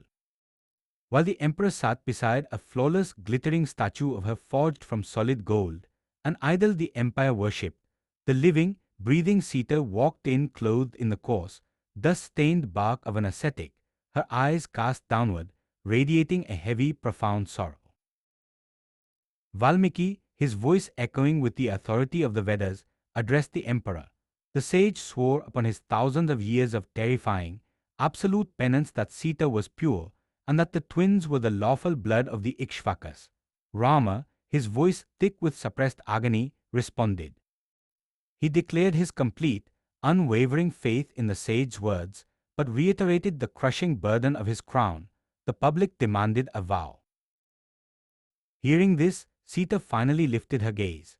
She looked at the sprawling, opulent court, at the citizens of Ayodhya, and finally at the broken man seated upon the golden throne. In that quiet, fragile moment, her legendary stoic patience reached its absolute terminal limit. She realized with chilling clarity that the endless patriarchal suspicion of the mortal world would never be satisfied. The roaring, cosmic flames of the Agni Pariksha had not been enough. 14 years of brutal, unforgiving exile in the wilderness had not been enough. She refused to subject her dignity to another trial. She would not be a queen to a world that fundamentally doubted her soul. Sita did not weep, nor did she raise her voice in anger. Displaying an absolute, terrifying philosophical supremacy, she turned her back on the emperor and the assembly. Folding her hands, she looked down at the marble floor and invoked the ultimate cosmic law of truth. Her voice, calm and unyielding, rang out, "If I have never thought of any man other than Rama, if my devotion to him in thought, word and deed is absolute, then let my mother, the earth, cleave open and grant me refuge." The cosmic response was instantaneous and cataclysmic. A violent, localized earthquake struck the imperial court. The flawless white marble beneath Sita's feet violently fractured with a deafening, subterranean roar that brought the greatest kings in the world to their knees in sheer terror. The chasm glowed with a blinding chthonic light. From the depths of the ruptured tectonic crust, a magnificent, divine throne, supported by massive, celestial serpents, rose majestically into the assembly. Seated upon the throne was Bhudevi, the goddess of the earth, radiating an overwhelming, ancient maternal power. The goddess reached out, taking Sita by the hand, and gently pulled her daughter onto the divine throne. The sight completely shattered the stoic architecture of the emperor. Rama leaped from the high dais, abandoning all royal decorum, screaming in absolute, unadulterated desperation. He demanded the earth return his wife, threatening to unleash his celestial weapons to obliterate the planet if he was denied. But mortal authority, even that of the supreme sovereign, holds absolutely no jurisdiction over cosmic law. As Rama fell to his knees, his hands frantically grasping at the shifting stone and empty air, the golden throne violently descended back into the abyss. The fractured marble violently snapped shut, sealing with a heavy, terrifying finality. The queen of the earth was permanently gone.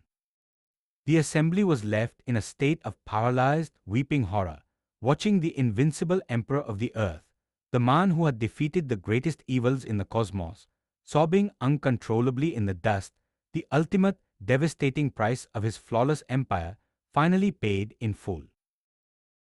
Chapter 5. With the earth sealed violently shut, the light within the Ikshvaku empire was permanently extinguished. Emperor Rama ruled the cosmos for thousands of years, maintaining a flawless, utopian civilization, but the man who had loved the princess of Mithila was entirely gone. Only the cold, unyielding sovereign remained. He never took another wife. In every grand sacrifice, in every imperial ritual, he sat completely solitary beside the shimmering, golden statue of Sita, a haunting, glittering monument to his absolute, unresolved grief. But the epoch of the avatars is strictly bound by cosmic law, and the universe soon signaled that the time of the Ikshvakas was drawing to a close. The fracture did not come from a demonic invasion, but from a tragic, unavoidable collision of duties. Kala, the embodiment of time, arrived at the palace for a private audience with the emperor, demanding a strict decree: anyone who interrupted their meeting must be executed. Lakshmana stood as the ultimate vanguard at the doors. However, the volatile, terrifying sage Durvasa arrived at the gates, threatening to unleash a world-ending curse upon the entire empire if he was not granted an immediate audience. Forced into a catastrophic tactical paradox, Lakshmana made the ultimate sacrifice. He deliberately violated his brother's supreme command to save Ayodhya from the curse. Unable to execute his beloved brother, a shattered Rama banished him. Lakshmana marched straight to the banks of the Saryu river, entered the rushing waters, and shed his mortal frame, reverting to his true cosmic form as Shesha Naga, the divine serpent. With his anchor gone, Rama recognized that the architecture of his mortal life was completely finished. He initiated the systematic dismantling of his era. He divided the sprawling continent among the next generation, crowning his forest-born twins, Love and Kush, as emperors of new, magnificent capitals. As the news of Rama's impending departure echoed across the cosmos, the surviving titans of the Great War mobilized one final time. Emperor Sugriva, the ancient Bear King Jambavan, and millions of Vanaras abandoned their forest kingdoms and marched on Ayodhya. They did not come clad in iron or armed with uprooted mountains. They came to accompany their supreme commander into eternity. Among them stood Hanuman. As the mighty Vanara fell to his knees, Rama gently stopped him. He denied Hanuman the release of ascension, granting him instead the heaviest, most beautiful burden of immortality. Rama decreed that as long as the epic of the Ramayana was spoken on the earth, Hanuman would remain alive, a silent, eternal guardian of Dharma. The morning of the Mahaprasthana, the great departure, broke with a heavy, ethereal stillness. The massive bronze gates of Ayodhya opened for the final time. Emperor Rama, stripped of his heavy crown and royal armor, wearing only simple, pure white silk, walked barefoot toward the Saryu river. He did not walk alone. In a staggering, silent procession, the absolute entirety of Ayodhya followed him. Ministers, palace guards, ordinary citizens, and even the beasts of the city moved in a synchronized, hypnotic trance, drawn by the irresistible gravitational pull of their sovereign soul. As Rama reached the banks of the Saryu, the sky above violently fractured, not with storm clouds, but with blinding celestial light. Lord Rama, the Creator, along with millions of deities and celestial chariots, filled the stratosphere, chanting the supreme Vedic hymns. Rama stepped calmly into the cool, rushing waters. As the river rose to his chest, the physical, human architecture of the warrior prince began to beautifully, painlessly dissolve. The dark-skinned ascetic who had bled in the Dandaka forest and waged apocalyptic war on the beaches of Lanka vanished in a column of absolute, blinding radiance. He seamlessly transcended his mortal limitations, expanding back into the supreme, cosmic, four-armed form of Lord Vishnu. The waters of the Saryu enveloped the loyal citizens of Ayodhya, transporting their souls directly to the highest heavens. The great epic of the Ramayana concludes not with a final, bloody battlefield or a hollow political victory, but with a magnificent, ethereal dissolution into eternity, leaving the earth with an unbreakable blueprint of Dharma and a story that would echo through the cosmos until the end of time.